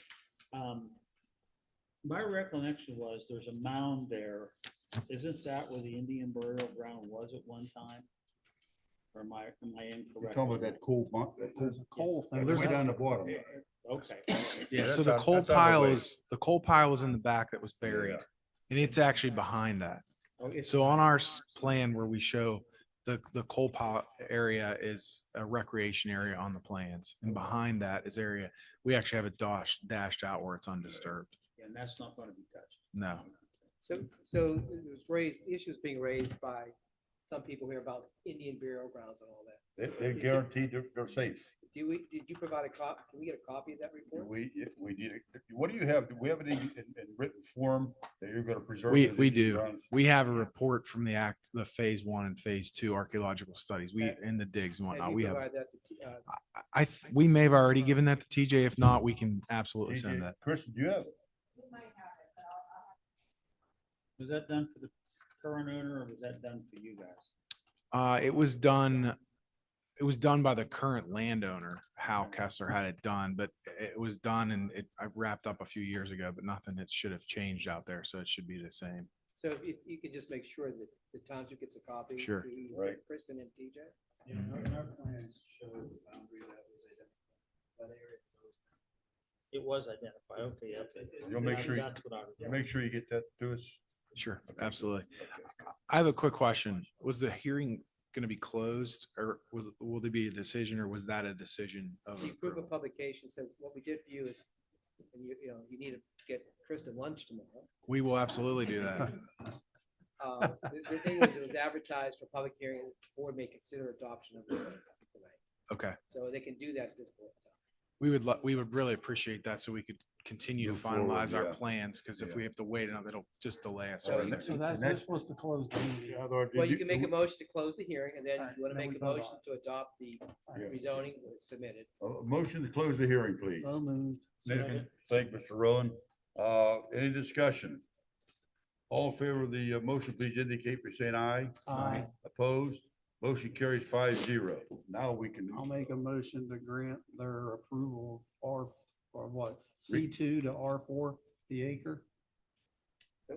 Basically, a motion to adopt an ordinance amending the official zoning map, rezone parcel 600-001-00000017-23 also known as Landing Drive, from C2 General Commercial to R4. Is that your motion? Yes, that's the Yeah, so motion. that's it. That was what I was gonna say. Did it. Go ahead. Well, it's up to Mr. Weber. Sure. What? Come on up, Linda. We got a motion and a second already on it, so we're, go ahead, Linda, talk. This is just a comment I wanted to make. It's just amazing to me how they're able to push this through and is yes, yes, yes, yes, yes. I'm very disappointed. I mean, they changed the zoning that we had. It's an ordinance. You asked to change that. And that wasn't good enough. Now it has to be final and they're asking you to do that today. So I'm a little disappointed as a resident here that that happened the way it did just now. Okay. That's all. Okay.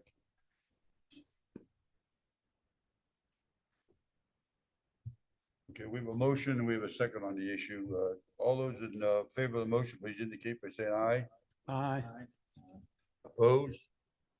Motion carries 5-0. Okay, you're welcome. You're welcome. Letter E, motion to adopt the South Strabane Township grading, evacuation, and filling ordinance of 2025. Need a motion. So moved. Thank you, Mr. Murphy. Need a second? Second. Thanks, Mr. Rowan. Any discussion? Yeah, unfortunately. ahead. So my first thing is under section 109-5, general standards for grading. What page are we on? I'm on page 5, number 3. And this is one of the new things that we put on. So at Burkett, Terry's not here, but there's hillsides like this. So now any hillside greater than 3 to 1 in slope and higher than 20 foot vertical will have to have a 4-foot fence on top of it so little kids can't fall over. The only thing I wanted to add to that is every property from property to property has a gate that they can get through. That wasn't in here. So where are we at again? Number 3 under is What page page? 5. What page are we on? Talking about the retaining Page wall. 5, no, page 5, number 3 under 109-5. You guys might not have the same one. I printed it. I don't, we have a different one here. Yeah, I don't have. We don't have that one, Murph. Make sure you read it correctly for us. retaining wall. No, That's what we were, I was like, what I was looking at. it's 109-5. See if you can find 109-5. It's different. So what we did, we make it to do it the right way. We had it retyped and everything else. So 109, Yeah, well, I have Show 109-5. Dennis that so we know what's going on. Dennis, better take a look at this. I have right here, 109.5. okay. it's General standard. standards for this and number 3. General standards. Page 7. How did you guys get- Page 7. Oh, no. You have yours.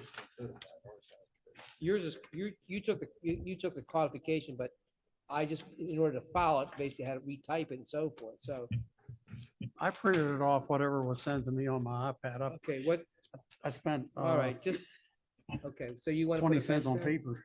All right. What else do you have, Mark? So that was one. The other one is on,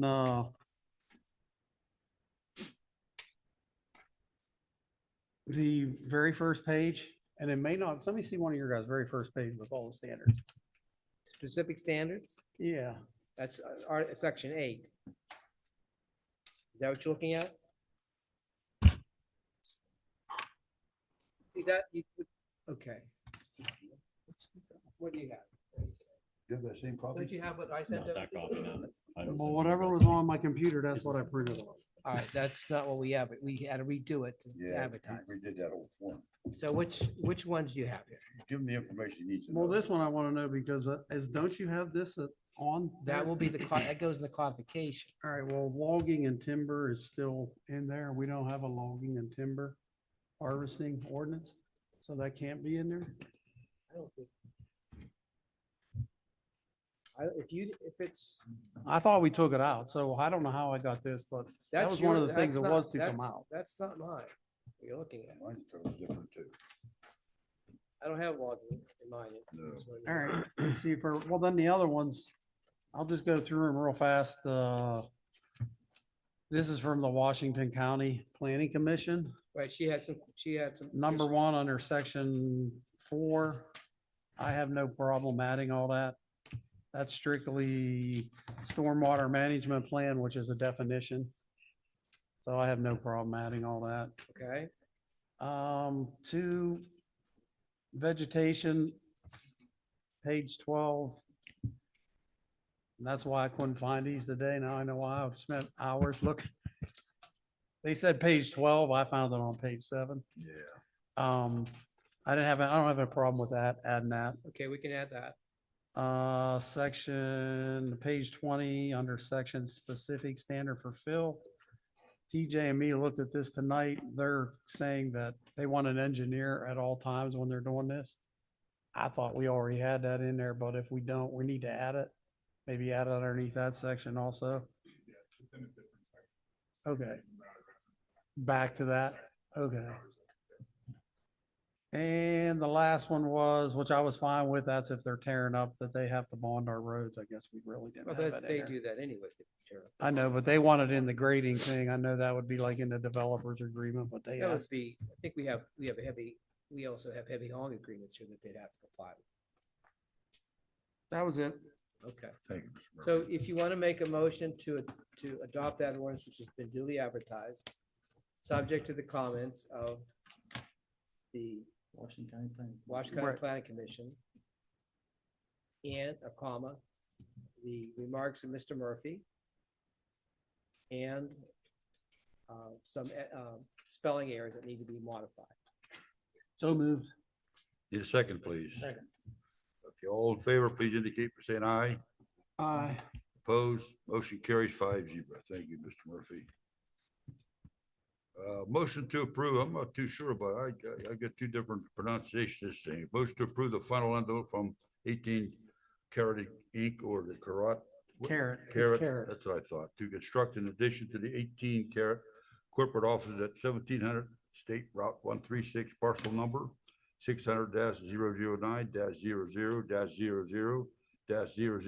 600-009-00-00-0039-07, and in the I-1 Light Industrial Zoning District. Need a motion, please. So moved. Second, please. Second. Any discussion on this? Other than I think it is K-A-R-T. Is it? I don't think it's that kind. I don't think it's spelled wrong, but I think it's carrot. We have the gentleman here. He explained to me the last time. Why is it called carrot? There you go. The previous owner's mother came up with the name. He knew a lot of jewelry. So. How do you spell it? Carrot. 18 carat. As in How jewelry, you- as in jewelry. Like jewelry. Oh, okay, I got Yeah. you. So Okay, it kind of stuck. okay, This was the old Swans facility, all right. Yes, the old Swans facility. former Swans Former. facility, excuse me. And you wanted to add a 2-bay garage, pretty much is the long and short of it. That's it. Correct. And that would just keep hand tools and other miscellaneous. Just storage. Correct. Yes. On-site storage. Correct. The pretty picture that we got for there's more parking that's been shown on, and that, yeah, like that's what we got. I only see like 5 spots up there's front. There's 38 additional pages that were turned in. Okay. But yeah, there's over 20, like, they put I'm sure he 22. would have picked it up if they Yeah, would've- 22 spaces on there, but we could add a lot. The lot's huge. If Okay. anybody's driven by it. Okay. Yeah. Okay, thank you. Motion to approve. So moved. Need a second. Second. Thank you, Mr. Rowan. Any further discussion on the issue? All those in favor of the motion, please indicate by saying aye. Aye. Opposed? Motion carries 5-0. Letter G, motion to approve the final land development from Rusty's Full Automotive Service at 24/7 Towing to add 2 new workshop/storage buildings to the site at 730 Washington Road, parcel number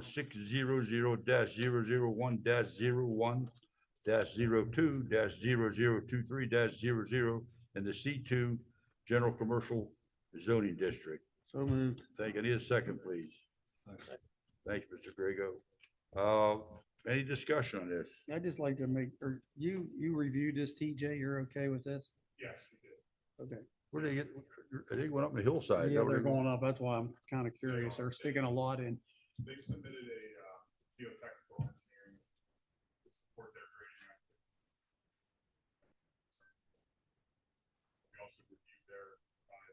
stormwater management plan. Planning Commission recommended given those two items.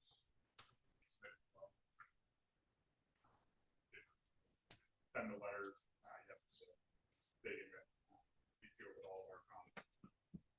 Okay, good. Thank you. We're okay with this. Okay. Would this meet our new grading ordinance?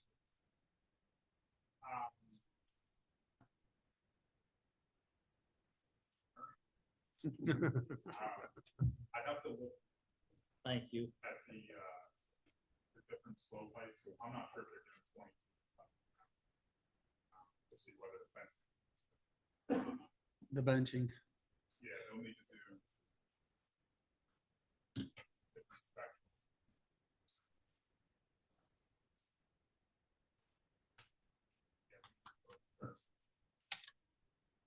That's been approved by the planning commission, director of planning and zoning.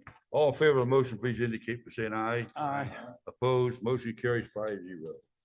Letter H, motion instructing the township manager and solicitor to evaluate the current status of Bradford Run letters of credit and escrow and the potential of taking action on said sureties in order to complete final paving and dedication of roadways within the Bradford Run development.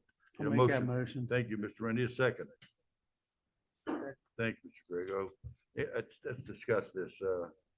What needs to be said about this? Mr. Makel? Well, this thing first came to my attention a number of months ago when I received a phone call from Attorney Bresnahan concerning the problems with the development itself, and that's when I think I called somebody. I think Ziegler was still there yet, about the issues over there. And basically, I think I talked to Mark. I think Mark brought me some files over, and I think I sent some of those files over to the attorney, but I never heard back from him about what's going on. But so it needs to be addressed. It's my understanding that the current developer from New York is difficult to deal with. I know I've been involved in the past with snow removal and getting reimbursed, but I think we need to address it because, you know, this, after the debacle with Burkett Lane, Burkett Manor, whatever you call it, we don't need these problems. These people that buy these homes have a right to live in a home that they're being afford. So I think it needs to be addressed.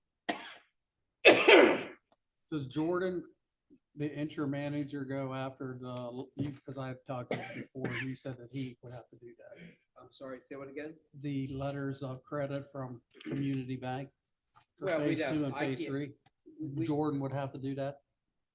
Person, the township official would have, you know, the township manager, township interim manager would have to check into that.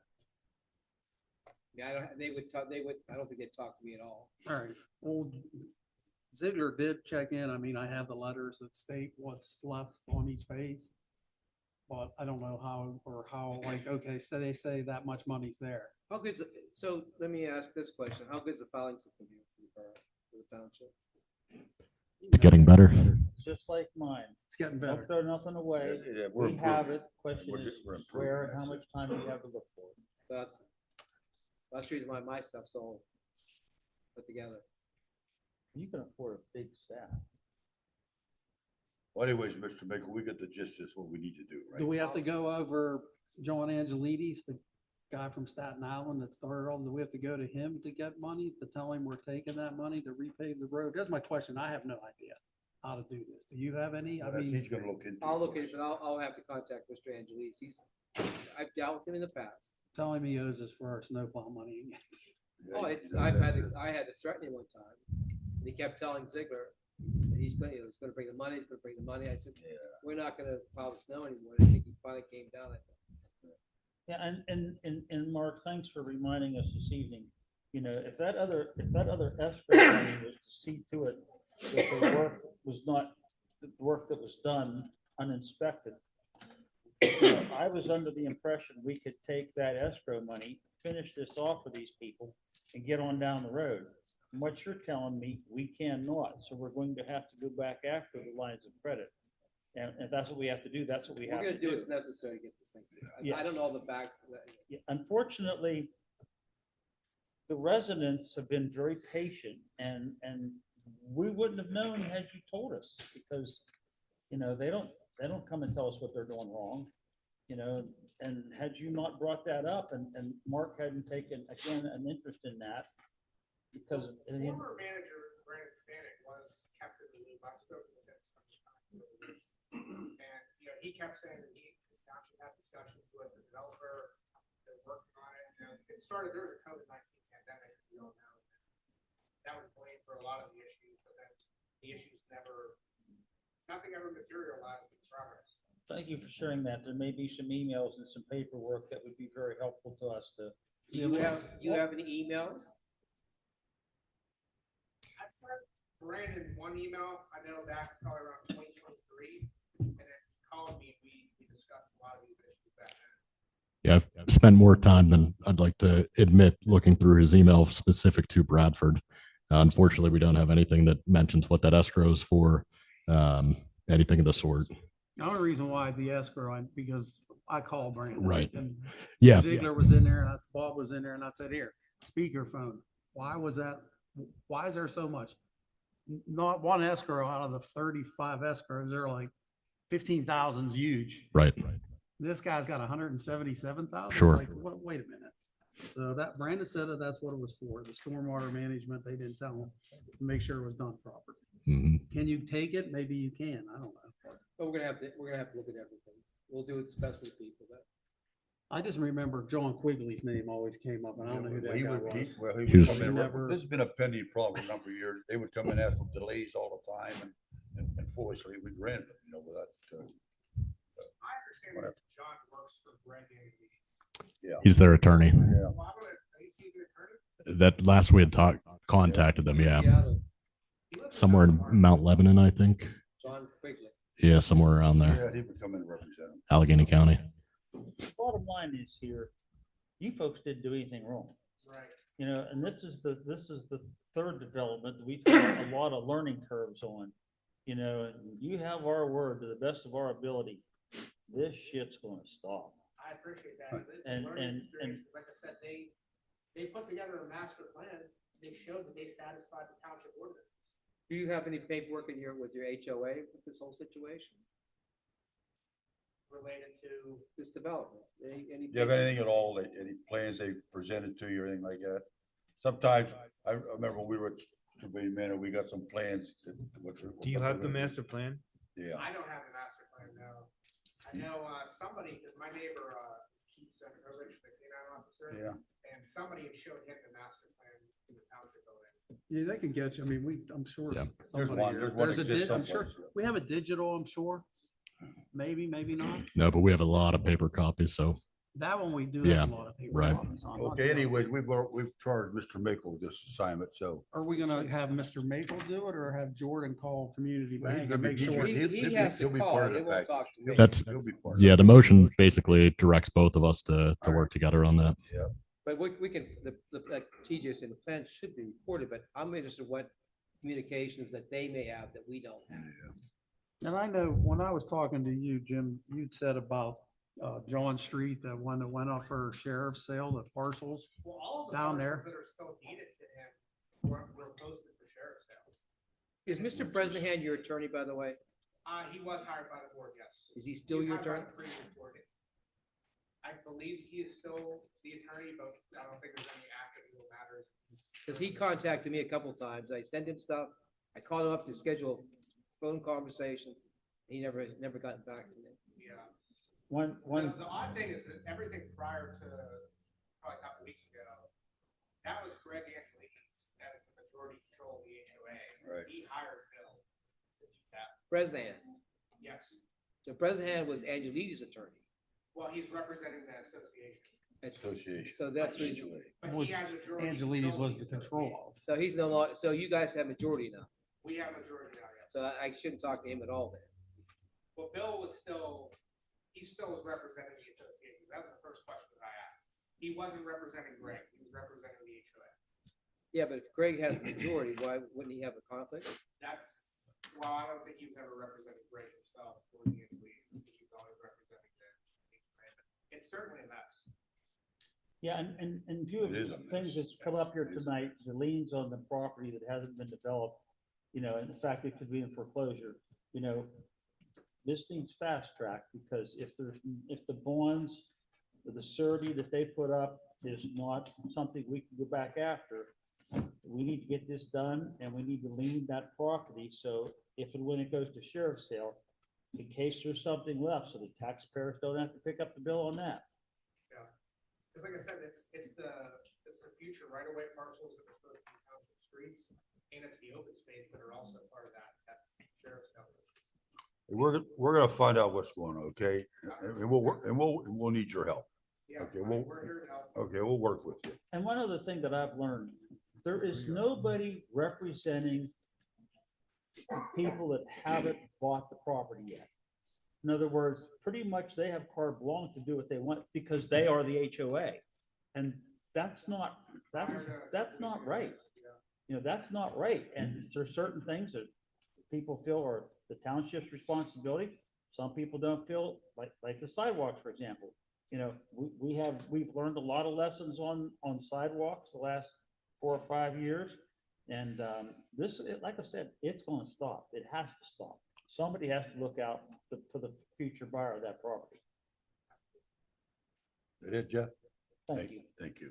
Okay, let's have a motion, let's have a vote on this. All in favor of the motion, please indicate by saying aye. Aye. Opposed? Motion carries 5-0. There you are. Mhm.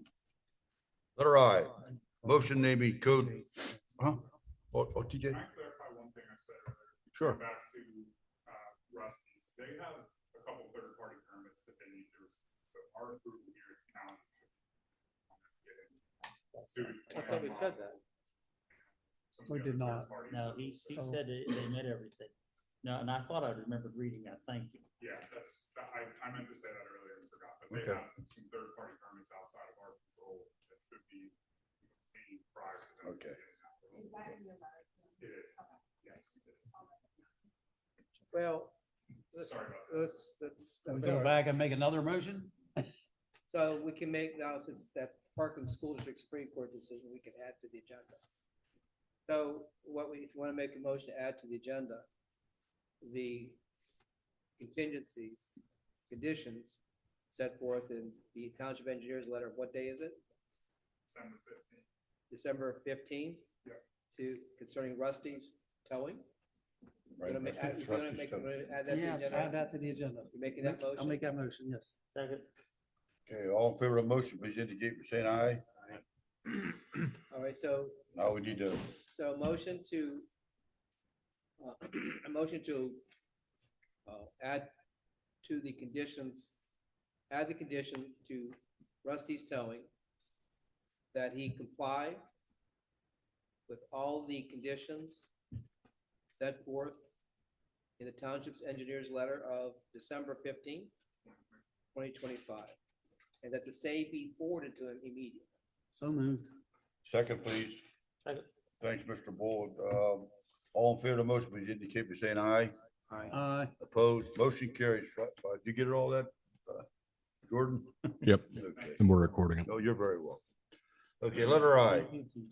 Motion naming code SYS as the interim code enforcement officer effective December 4th. Now, what happened here is, folks, and we talked to it. Our Scott Heckman, our longtime 28-year person, resigned and took a different job recently. So we're hiring this company. I'll let Jordan explain that here in a second, to take care of the building code official, all building inspections, residential, commercial, and all plan review, residential, commercial. And you can add to it, Jordan, whatever you need to say there. And then we'll get a motion going here. Sure. Anything you want to say? COTUS has been working with the township for about 25 years, reviewing fire and life safety plan sprinklers. About 2 years ago, we named them as the electrical inspector and commercial plans reviewer. So this just expands the relationship a little bit more with them to take on those duties immediately. Motion to approve, please. So moved. Thank you, Mr. Murphy. Second. Second. Thanks, Mr. Rowan. All those in favor of the motion, please indicate by saying aye. Aye. Opposed? Motion carries 5-0. Okay, letter J. Motion to award a contract for curbside recycling to the lowest qualified bidder. And before I even ask for a motion here, let's ask for the motion. Let's have a motion, please. So moved. Thanks, Mr. Burke. Need a second? Second. Thank you, Mr. Okay, now, Mr. Kramer, would you discuss this issue here? Give a briefing on it?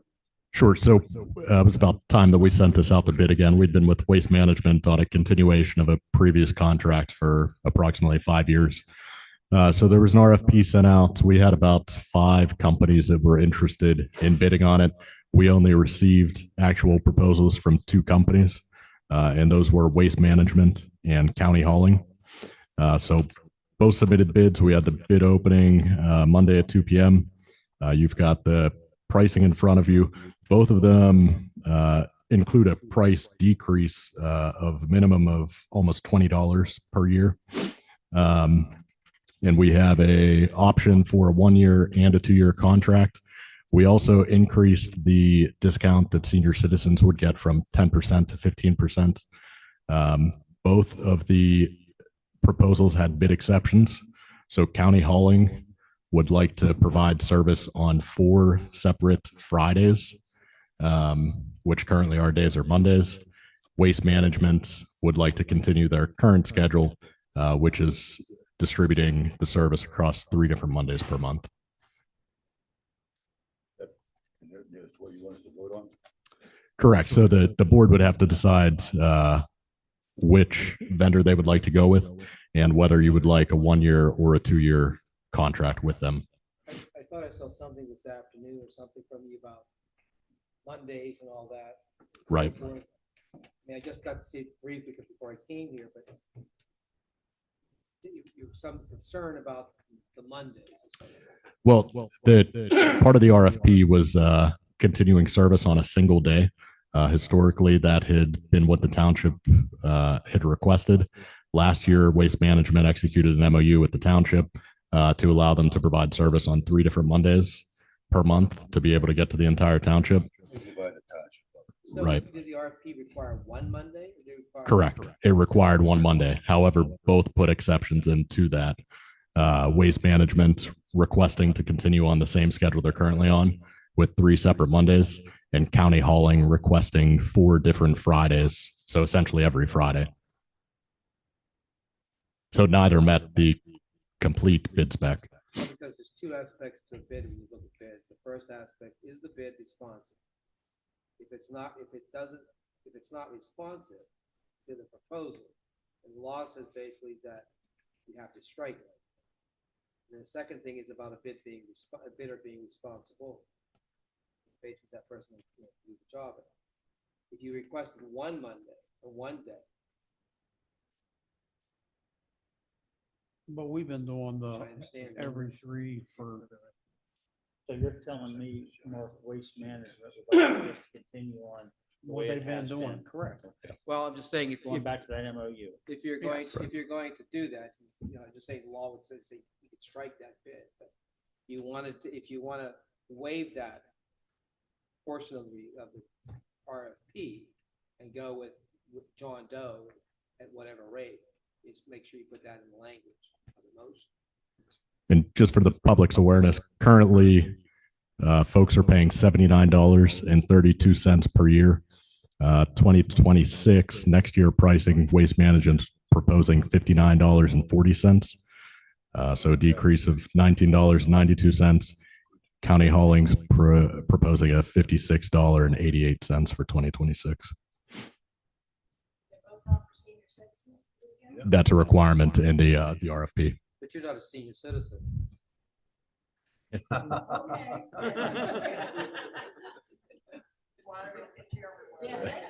I have to say, I'll have to ask our soon-to-be township manager, because you live in the city.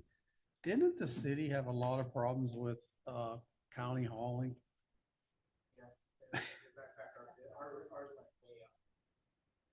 We Cost went way up. And collection issues, right? I mean, Waste Management's a couple bucks more, but I know So- they're reliable. So you want to make, so Mark, you want to make the motion to waive the irregularity as to the proposal and award the proposal to waste management based upon them being responsible and being a prior and being the current collector for recycling. Is that your motion? My motion, can we do it for 2 years? So we don't have to go through this And again two- next for year? For 2 years. That's your motion. Yes. So you motion to waive that portion of the RFP. Yes. And to go with waste management, the most responsible bidder because of the prior history with the same for a period of 2 years. Yes, that's my motion. Need a second? Second. Thanks, Mr. Bull. All those in favor of the motion, please indicate by saying aye. Aye. Opposed? Motion carries 5-0. Waste management. What's that?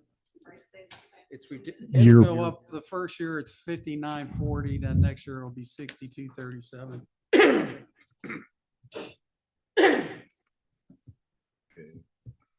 Letter K.